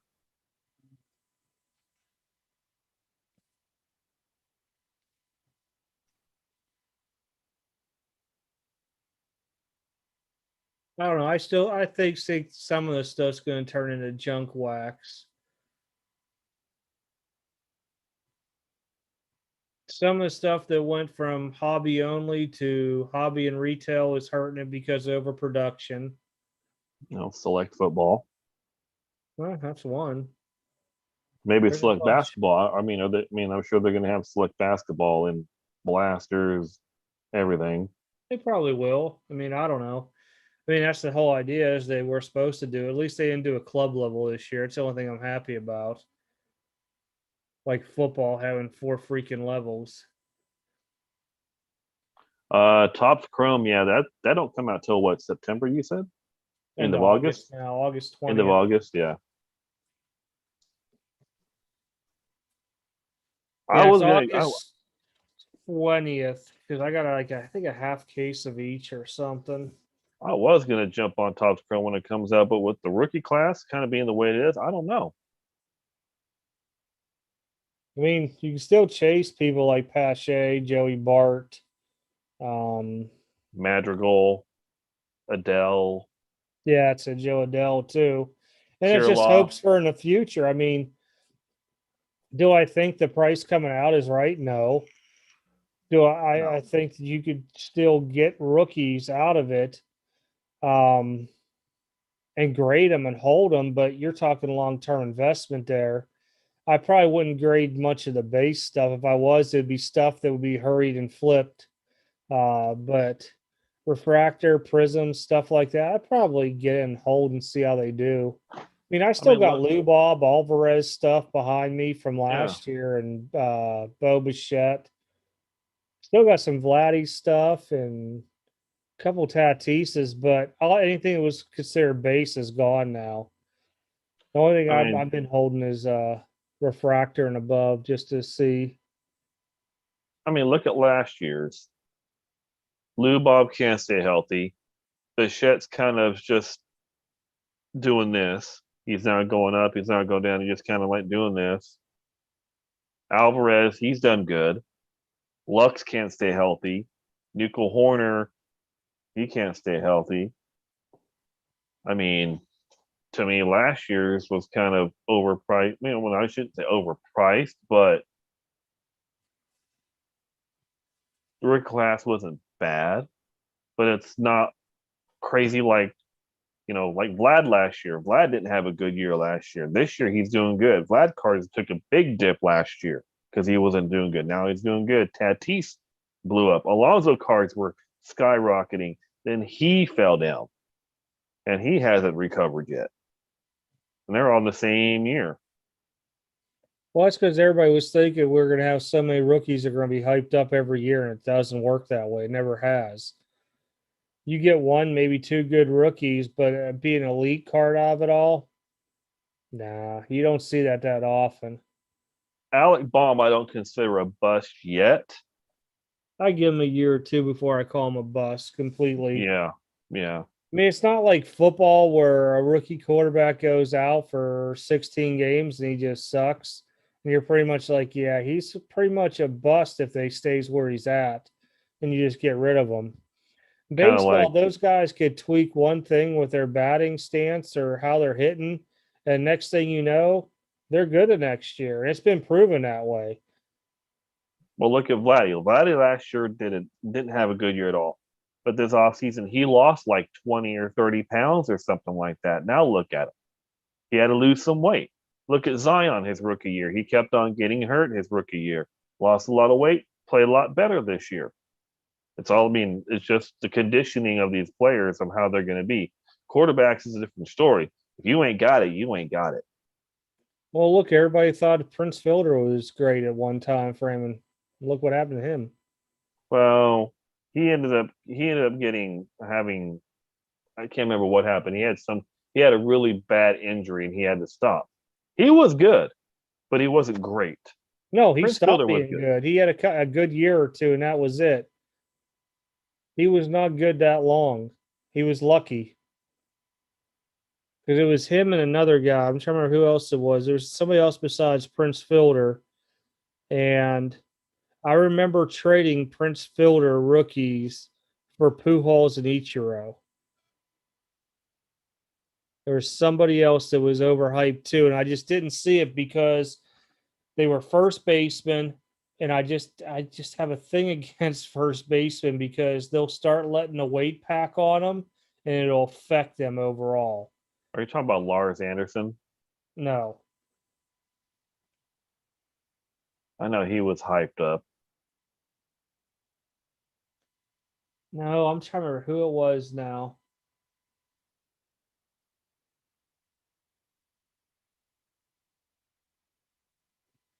I like Adele. He's killing it in the minors. Adele is. I just don't know why he hasn't gotten the call up. He's doing really good in the minors. I figured they'd bring him up as soon as Trout got hurt. Mark Teixeira? No, Mark Teixeira had a pretty good career. Mark Teixeira had a pretty good career. No, it wasn't him either. I'm trying to remember who it was now.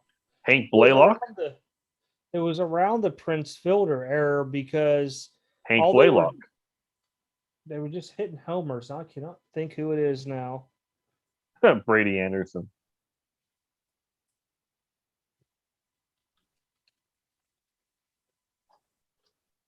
Mark Teixeira had a pretty good career with Texas and the Yankees and the Angels. He was okay. John Olerud was never a power hitter. Klesko,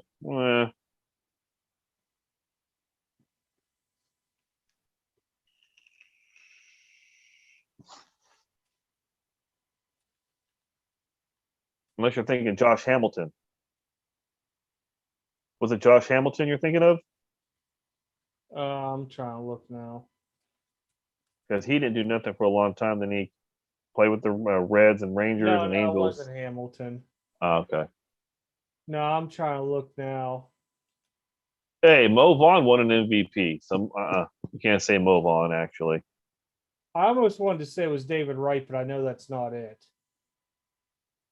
Dave Wright had a good career.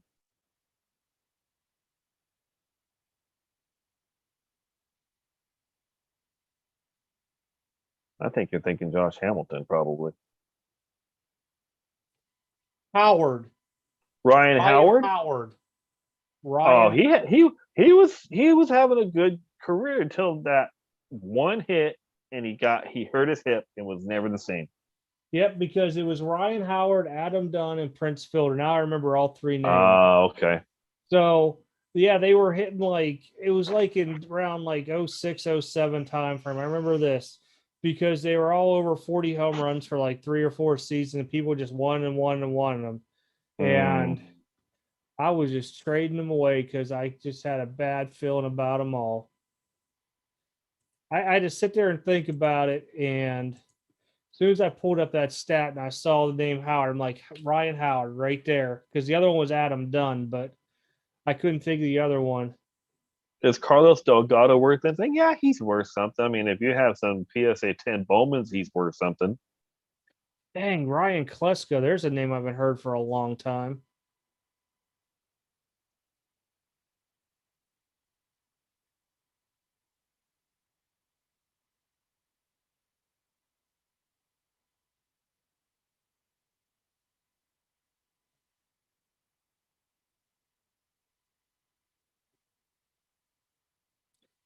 Yeah, I remember back in the day, the shows, man, them guys would come around and guys that were streaking, they would trade anything for the streaking people all the time.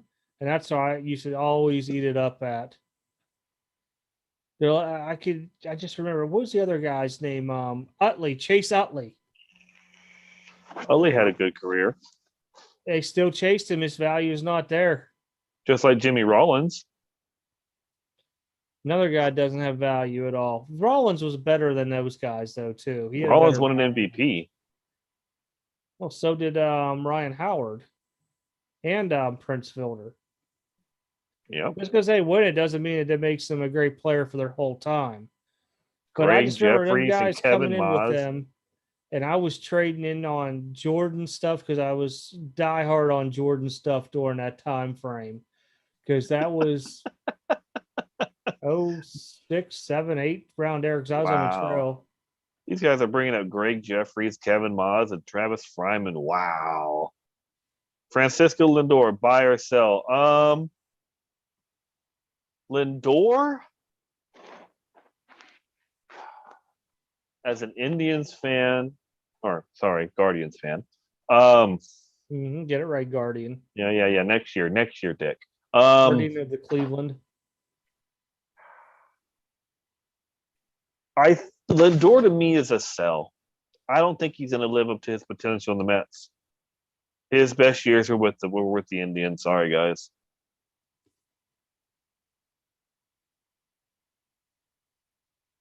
No, Rollins could get in the Hall of Fame. He could. I remember Greg Jeffries, yep, but I also remember Chris Sabo. I remember Mark Grace, Brian Grace. Taylor, Matt Williams, Will Clark, Jim Matt, Abbott. people were Ben McDonald. That's what I was thinking of. Another one was Ben McDonald. I I'm telling was you, when I was in high school, or that was junior high, everybody wanted my Ben McDonald upper deck rookies. And like, even when I was in sixth grade, man, Sabo and Jeffries, Mark Grace, and somebody else. And I remember they were only a couple dollar cards.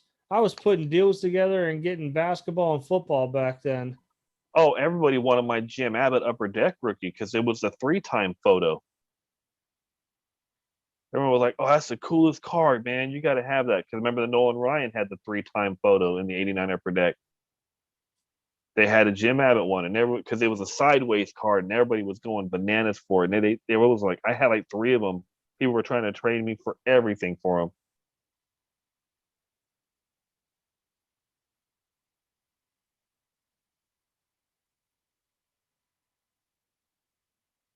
Ruben Sierra, Juan Gonzalez. Juan Gonzalez was a freaking machine. Ruben Sierra, he just never wanted to go away, just like Julio Franco. Julio Franco played until he was like 60. Oh God, Ray Langford.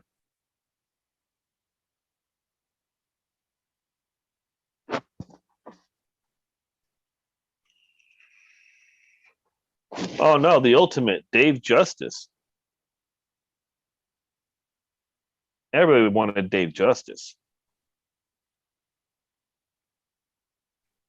Jim Abbott was cool, man. He only had one hand.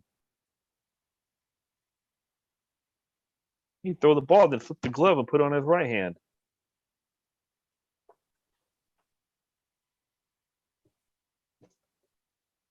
Alvin Davis, wow. Huh. You want to know a guy who dropped off fast? Darryl Strawberry. There's your guy. Kind of, sort of.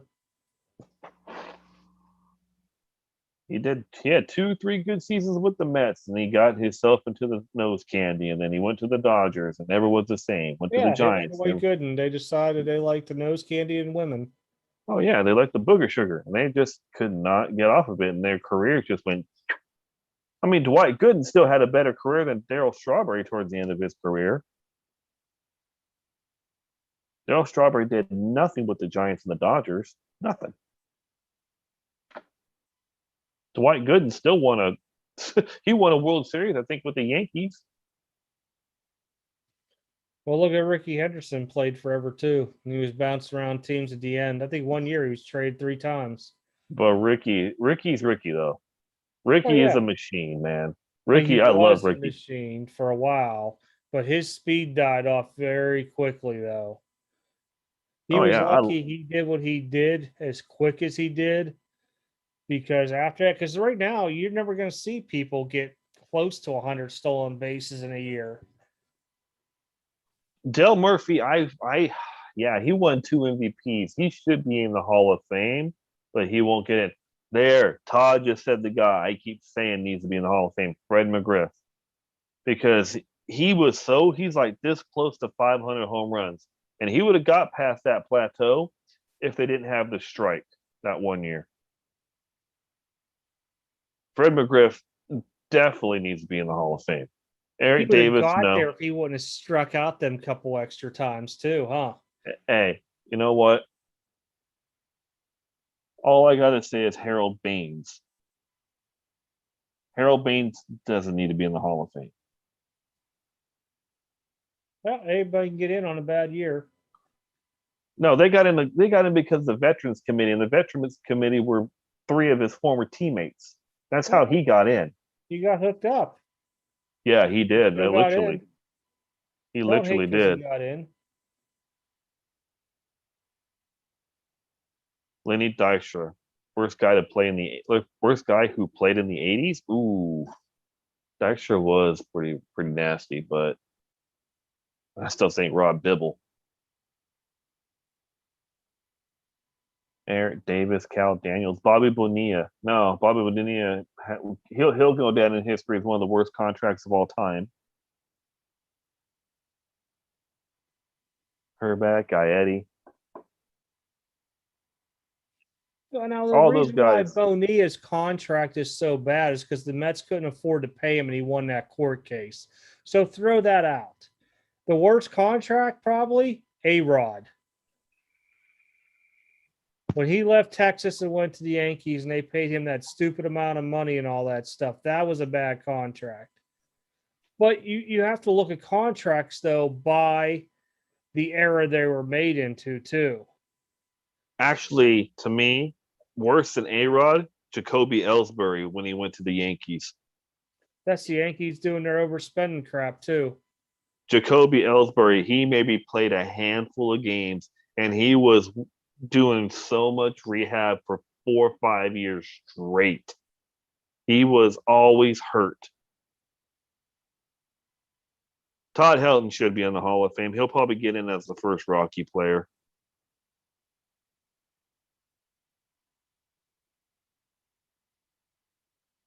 Pujols is a shoe-in. Oh, yeah, they're still paying Bonilla. I think they still got to pay Bobby Bonilla another 2 more years. I think the contract's up in 2023. Yeah, I think it's 2 years left, if I remember right from this year. Yeah, he's got 2 more years left. He gets 1.12 million or something like that, but after taxes, probably about 700,000. Yeah, but the good thing is, it's money he makes every year, and he didn't have to worry about pre-spending at all. Hopefully, he didn't go in credit card debt or something like stupid like that. But hopefully, he paid the taxes up front on it all, and then they have to worry about it now. Mike Hampton and Kevin Brown. The settlement had to be prorated. Kevin Brown. Yeah, that was a pretty bad contract too. Yankees are full of bad contracts. Jesus. Forgot about Kevin Brown's. Wow, that was a bad one. Larry Walker wasn't a bad one. Pujols, Ichiro, Verlander, CC, shoe-in for Hall of Fame. Pujols, yes. Ichiro, yes. CC Sabathia, I say yeah. Verlander, I can say maybe. That whole the whole trash can thing's gonna kind of put a little damper on his. Jack Morris in the Hall of Fame. Well, I don't think Jack Morris. I don't think Lee Smith. Well, Lee Smith, yeah. There's a lot of pitchers. There's a lot of pitchers I don't believe should be in. A lot of them.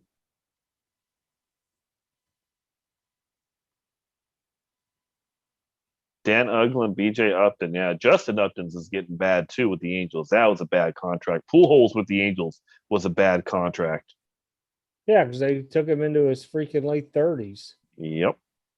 Yep. Chris Davis, that was a bad one. Trumbo was a bad one. There's been a lot of bad ones, but to me, I still think Ellsbury is one of the worst ones I've ever seen. Yeah, Verlander he'll probably get in, but I guarantee he's going to get punished for the whole, trash can thing with the Astros.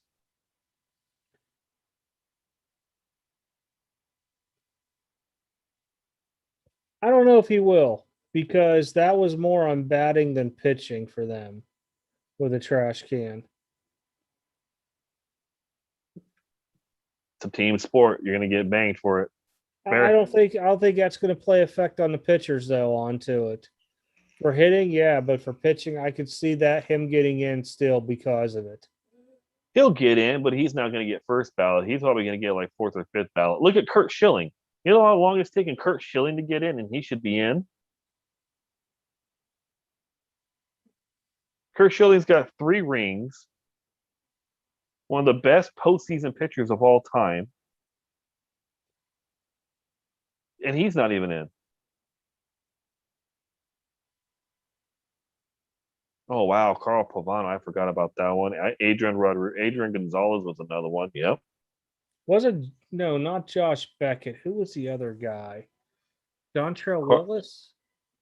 Dontrell? He didn't have a bad contract. No, I'm I'm thinking in my head here. There's another guy. It wasn't Beckett and it wasn't Willis. It was another one. Livan Hernandez? He was a pitcher for the Cubs. Mark Pryor? Oh, Kerry Wood or Mark Pryor? It might have been Kerry Wood. Might be Kerry Wood. I can't remember. One of them that I remember they were complaining about a while back was a bad contract on them. I'd have to really dig into that because during that time frame, I didn't watch much baseball. Schilling is hated by the press. I get it, but you know what? Schilling's numbers speak for himself, man. Schilling's one of the best postseason pitchers of all time. If you need someone in the postseason, I would definitely want Schilling in my rotation. Absolutely. Oh, it was Kerry Wood. Okay. Yeah, I knew it was a Cubs guy. I was trying to think in my head here. I'm like, let me go back through some old pictures here.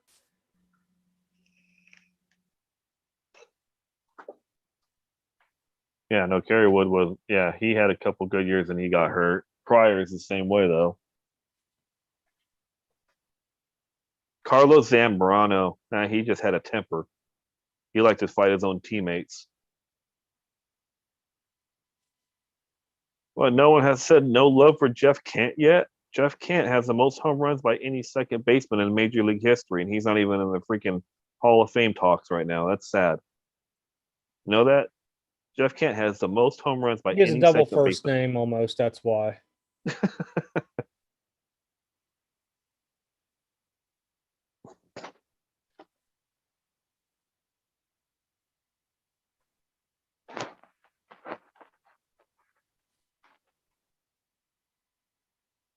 The press guys make a vote, but I honestly think they need to stop letting the press do the voting. If anything, I think they need to have somebody else besides them do the voting for Hall of Famers because I'm sorry. Does Bonds and Clemens deserve to be in after their steroid stuff? Because if you're gonna let Bonds and them in, you got to put McGuire in, you got to put Sosa in, you got to put A-Rod in, you No, got to because put Sosa's just not steroids. He also had a cork bat. Sosa. Okay, but Bonds, if you put Bonds and Clemens, you got to put in A-Rod. Regardless, you got to put in Manny Ramirez. You You don't got to put got to. You can offer them a chance into it, and if the right people vote, they get in. I mean, hey, it's a biased system.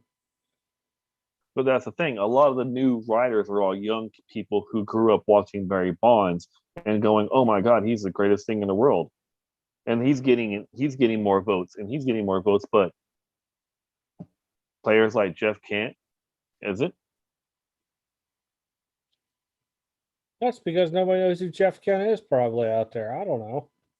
I mean, like I said, it's a biased system to get into Hall of Fame unless you had some kind of huge stellar career where you were very well known across the Nats, board, doing like Griffey or yeah. Jeter, Nolan Ryan, people like that. They're going to get right in. Oh, of course. You don't think Bonds will get in Nats? Nats, I'll make you a bet. I'll make you a bet right now. I bet you Bonds and Clemens make it in. I think last year they had 70% of the vote, and you need 75. They're going to get in. You'll see. I could see maybe Bonds getting in before and Clemens not. Well, no, they have to get in at the same time because they're both on this. They have the same amount of time. They don't have to both get in. One could get in, the other one doesn't. Why they both have to get in? Why can't one get in, the other one doesn't? Because Clemens was one of the best pitchers too. He was one of the best pitchers in that era. You're talking about a pitcher versus a batter, two different stats. And Roger Clemens' stats are up there with a lot of great pitchers. Hey, Barry Bonds like is. I said, why does one get? I get why they both have to be in there. Two different players. One's a pitcher, one was a batter. Well, if one gets in, it doesn't mean the other one's going to get in. You're looking at because they both use some steroids, they both should get in if they get in. If one gets in, the other should get in based off of steroids. Like I said, it's not up to the normal people out there who's going to get in. No, it's up to the writers, and the writers are all of them. A lot of the old writers are gone, and a lot of the new writers are in. And they all saw Bonds and Clemens in there when they were younger. I mean, the only way to change that's to get some veteran writers in there. I mean, if people are looking for jobs, have them go become a writer for it all. I mean, like I said, to me, the Hall of Fame for that stuff just doesn't mean much to me at all because it's a biased system that's out there. Now, granted, there are certain people that are really deserving of the Hall of Fame.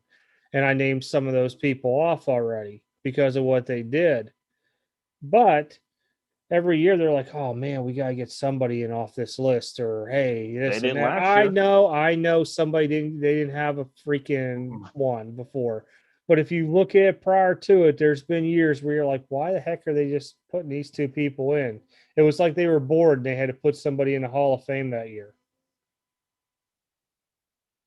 No, the one that they put in lately, I have no disagreement with. Besides Harold Baines, I don't agree with that one at all. Ted Simmons, they put in. I agree with that. He was a great catcher back in the day. Ted Simmons was really, really good, really, really good. So I agree with that. I agree with Jeter getting in. I agree with Larry Walker getting in. I agree with Chipper Jones, Jim Tomei, Vladimir Guerrero. I agree with all those ones coming in. Last year they didn't have nobody get in, and Schilling was like the highest vote, but nobody got in. Well, there's a reason that there's only so many players that get in per year because there's only so much of a percentage. So you got to only be able to take in the cream of the top. Hey, if the writers don't feel that they're cream of the top, there's nothing we could say or do about it. You can get mad, you can get angry over it all you want. You can go blow up every social media network. It's not going to change their opinion. It's their opinion. It's not a group consensus opinion of the whole population, like an all-star vote tally or something like that there. So you got to look at different aspects onto it. I mean, just because they don't get in, or Bonds gets in, or Clemens gets in, the other one doesn't. So be it. We all know what they did during their career. Just because they don't have the HOF after their name, I'll still consider them Hall of Fame. If anything, baseball is the hardest Hall of Fame to get into. Football, they put in like 10 every year. Basketball, they put in like 6 or 7 every year. Baseball, they don't. Baseball is the hardest Hall of Fame to get into because they're the most strictest and most biased on stuff. Football, there's like 10 of them that get in every year. Basketball, there how many got in last year? Like Kobe, Tim Duncan. Oh God, who else got in? There was Oh, like I think, here, look at it this way. How many people are on a baseball team? okay, how A many people are on a team. football team? Versus how many people are on a football team. That's why you get more people on a football ballot than you would on a baseball ballot. There's more in there. Baseball, you can have longer careers. Football, you don't. If you have a long career in football, you're lucky. You're talking apples and oranges again. You're talking baseball versus football, two different sports. I'm just saying the reason why you see more in one sport than the other is because you have more players in any given year in football than you do baseball. Yeah, hockey, hockey is easy to get into.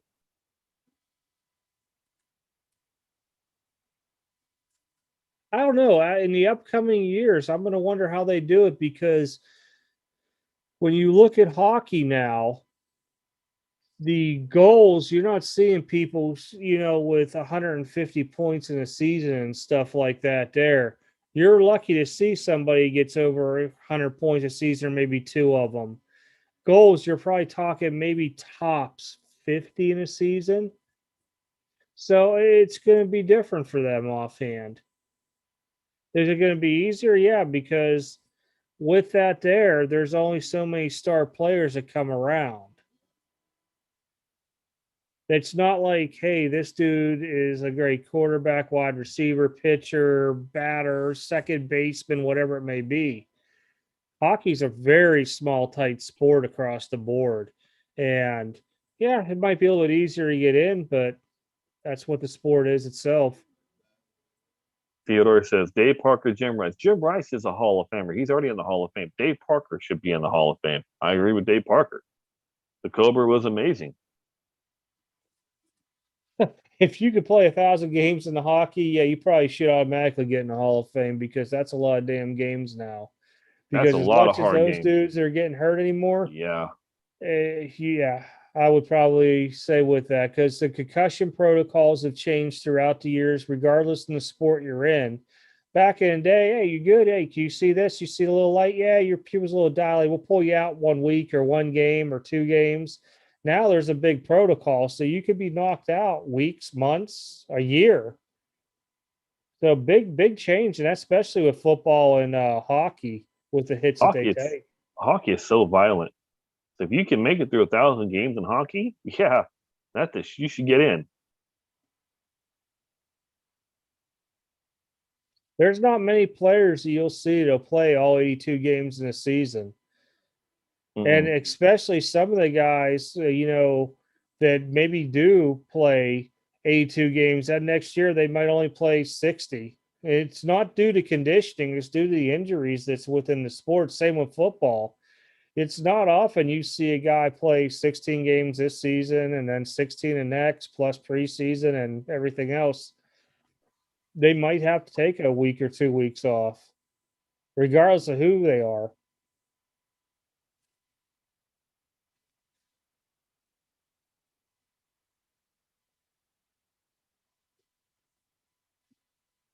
Jim Edmonds, underrated player. Yes, he was a fantastic outfielder, but he needed more production at the plate.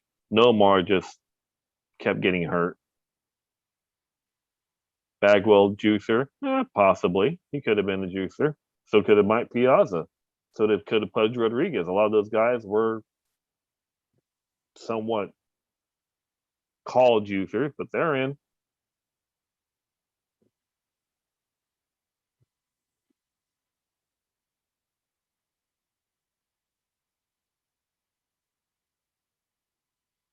But the thing is with Barry Bonds and Roger Clemens, they were Hall of Famers before any of the steroid talks happened.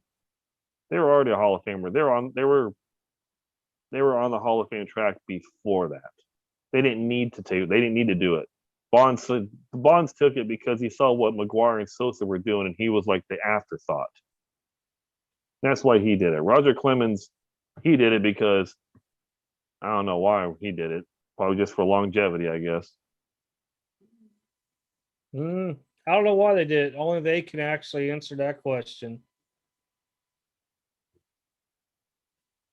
And who knows if they're going to tell the truth or not when they answer that question. Yeah, there's only 12 guys on a basketball team, but if you look back, do you really think Tony Kukoc and Dino Raja or Arvidas Sabonis are Hall of Famers? They're in the Hall of Fame, though. Kukoc got in because he was on teams that won rings. Yeah, he was on the Bulls. But if Horace Grant's not in, Horace Grant was better than Kukoc in my eyes. They played in two different eras, too. No, Horace Grant was on this. Horace Grant's rookie was the same year Scottie Pippen's rookie was. In the 80s, when did Kukoc come into the 80, late 80s, like 88, 89 was their rookies. Kukoc came in like 92, 93, or 93, 94. He was only Horace Grant, Scottie Pippen only a couple of years. Before he came in, you're talking still 6 years difference. Look when Horace Grant stopped playing basketball, and look when Kukoc stopped playing basketball. Horace Grant went from the Bulls to the Magic, and he still made the Kukoc was also on the Croatia team. Yeah, I had to think about it for the Olympics. Mm-hmm.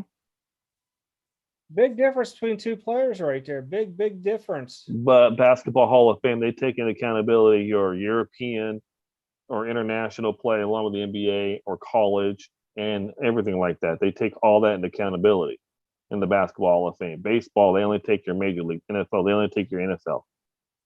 There is a college Hall of Fame for football. There isn't one for baseball. Well, man, I think there is a college Hall of Fame for baseball. I'm not quite sure. Well, I also got to look at Team USA isn't played by Major League Baseball guys. They're played by freaking college kids. Yeah, Horace Grant was on the Magic against Kukoc and Jordan. Mm-hmm. Because he was with Shaq and Derek Anderson and Penny Hardaway and Nick Anderson on those teams. Mm-hmm.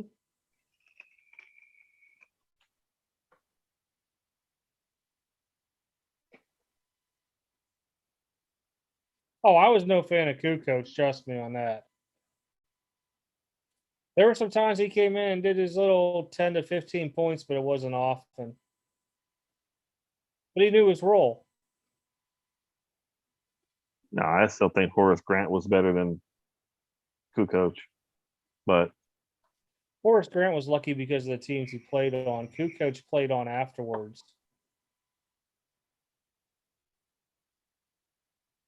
I think Horace Grant was there for maybe the first two championships, and then Kukoc was there for the last four. Something like that.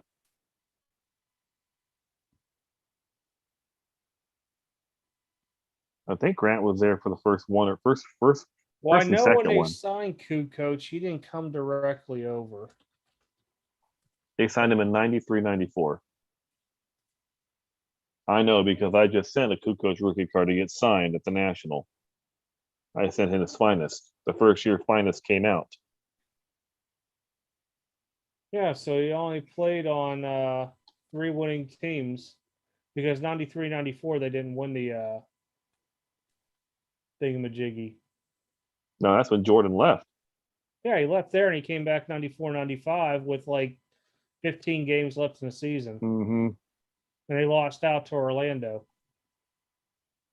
The team Horace Grant was on. Yeah, but Michael Jordan didn't have his air legs back. They went back that next year. And what happened to Orlando? Quick.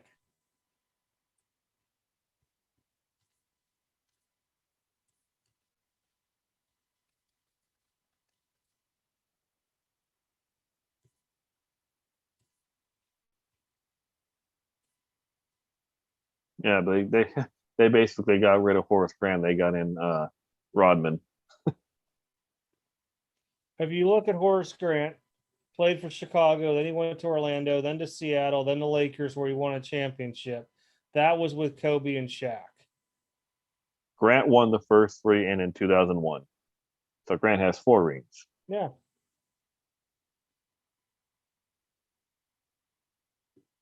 Hey, have a good night, Todd. Scott Rowland will get in the Hall of Fame. But this is the point where it really comes into play. Make sure I got the right guy in each one here. Kukoc averaged more points per game, better at more blocks per game. Oh wait, no, that's average. I'm looking at the All-Star below it. Yeah, I mean, looking at him, Kukoc looked to be better overall. Minus his dismal time where he played for Milwaukee, which most people will not remember. I don't remember that. Mm-hmm. Yeah, Milwaukee picked him up after Atlanta. Yeah, once he left Chicago, and he played well in the heck was that team? Philadelphia. But he also started getting hurt a lot more too. Because I want to say it was the last year or two with Chicago after Jordan retired. Kukoc ended up going up in points per game. I don't know. It went from probably like something like 12 or 13 to like 16 or 17.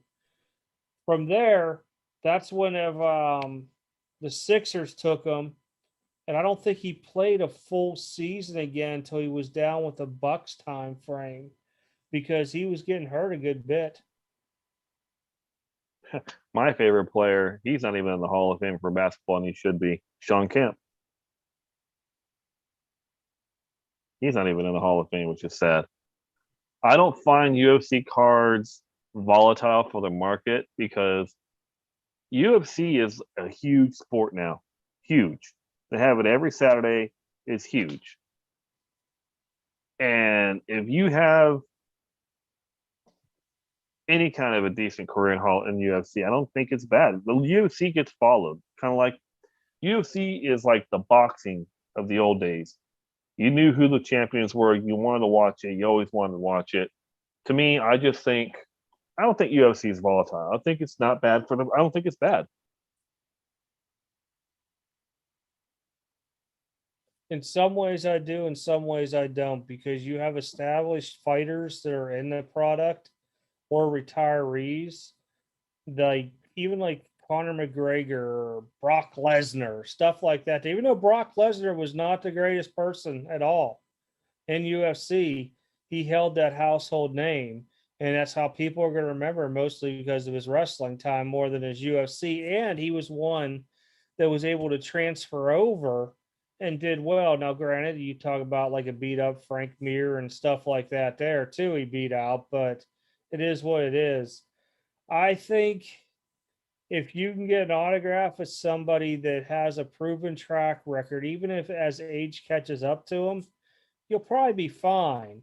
But if you're investing into more of these hype rookies, almost like you would in any other sport, Yeah. a fight could go either way at any time frame is the thing. And so all it is, one move and it's not countered, and that dude's out. Submission, knockout, whatever it may be.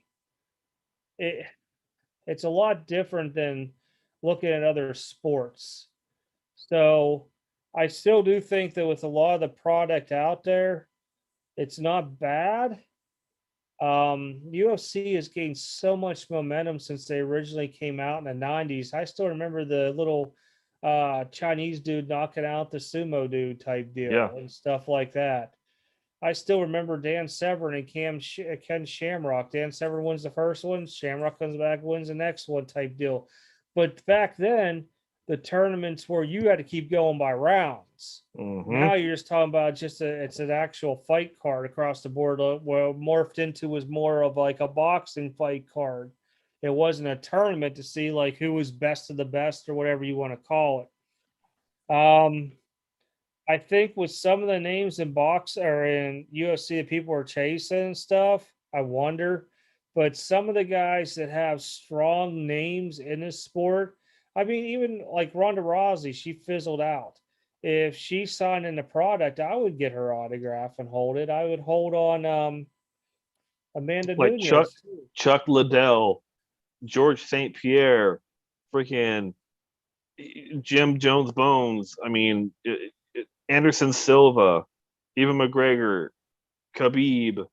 I mean, guys like that, like Ken Shamrock if he actually had something, or Dan Severn if they had. I mean, those guys, those names are synonymous and legends in that sport. So yeah, I think they're still going to be desirable. Look at wrestling. Look at WWE. People still want to collect past and present play and wrestlers. It's the same thing. I never ran the tape because we actually watched it. I remember a bunch of us chipped in, ordered a pay-per-view for my house because I was one of the few people that I talked my mom into getting the cable box to where you could order the pay-per-views off of. And it was just basically for wrestling because back then wrestling was like, I think it was like $20 a pay-per-view or $10. I think it was depending on what it was. I know WrestleMania was always the more expensive one. I think it was like 30 or something, but everybody wanted to do the UFC. We all chipped in and watched it. It was some crazy stuff with that. I mean, it was a really good thing to watch because you started learning different things off of it. Another name, Rampage Jackson, another guy whose name is synonymous with UFC. They're legends of that sport. So to me, I don't think it's bad for the hobby to have UFC come in. Do I think it's bad that Panini got a hold of it? Yeah, probably. But they can, because Panini is just going to kill them with everything. I mean, hell, but there was Prism. What else is there? What new product that just came out? There was another one. Select. You're going to see what? You're going to probably see like NT or Flawless UFC come out. I mean, but they'll be desirable. They are. The sport is still NT in that because they haven't even touched soccer with that stuff yet. Yeah, they did. They did IMAC. Well, okay, IMAC. They could do IMAC in UFC. They might, but I don't see it until there's a bigger span of money coming in off the product with stability. I don't see them putting out NT or Flawless. They might float an IMAC to see how it does. I mean, soccer picked up steam, so that of course you started seeing like Noir or Impeccable. No, it was Impeccable that came out, but you also have Tops that's involved into it too. So it's a fight on to making sure your products are tight between the two companies. Mm-hmm. Versus UFC, I believe UFC is it Panini only right now? Yeah, it's only Panini because something in UFC a while back. They used to, but Panini bought out. Panini has a UFC contract, just like Topps has the wrestling contract with WWE. Oh yeah, I was just thinking because I remember Tops. I remember something in Tops with Ronda Rousey stuff in it and stuff like that being autographed, and it wasn't WWE. No, they used to have Topps Chrome. Yeah, it might have been it. I can't remember. It's been a while, and all the products mix match in my head with all this stuff anymore. But I don't see UFC bad for the hobby. It's a major sport. It's a sport that's every week, every Saturday they have a fight, they have a card. Well, it's not UFC every week. There's Strike Force, Bellator, and stuff like that. Yeah. There are weeks UFC does not fight, but there's always MMA on. Now, what I think to capitalize onto that eventually is if like Bellator or I just lost the other name, Strike Force or whatever else is out there starts picking up steam, then people start getting into that. Mm-hmm. But with the way Dana White is with keeping his people under tight wraps, it's going to be hard to fight across the board. Yeah. No, I like I said, I don't see it bad for the hobby. It's just another sport with, they're legends of their sport. I mean, like I said, wrestling. People still buy wrestling because you want to get a Hogan autograph or a Steve Austin or even anything like that old guys, or if you want to get new ones like the new wrestlers that are out. Granted, the new wrestlers are probably less desirable than the older ones, but it's going to be like that with UFC.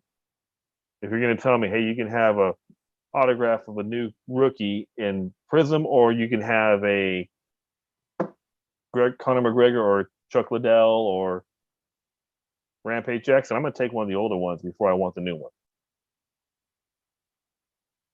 So to me, I think it's going to be, and like you said, Kenny Mackerel, UFC is a worldwide market. It's not just here in America; it's everywhere. It's a huge sport everywhere.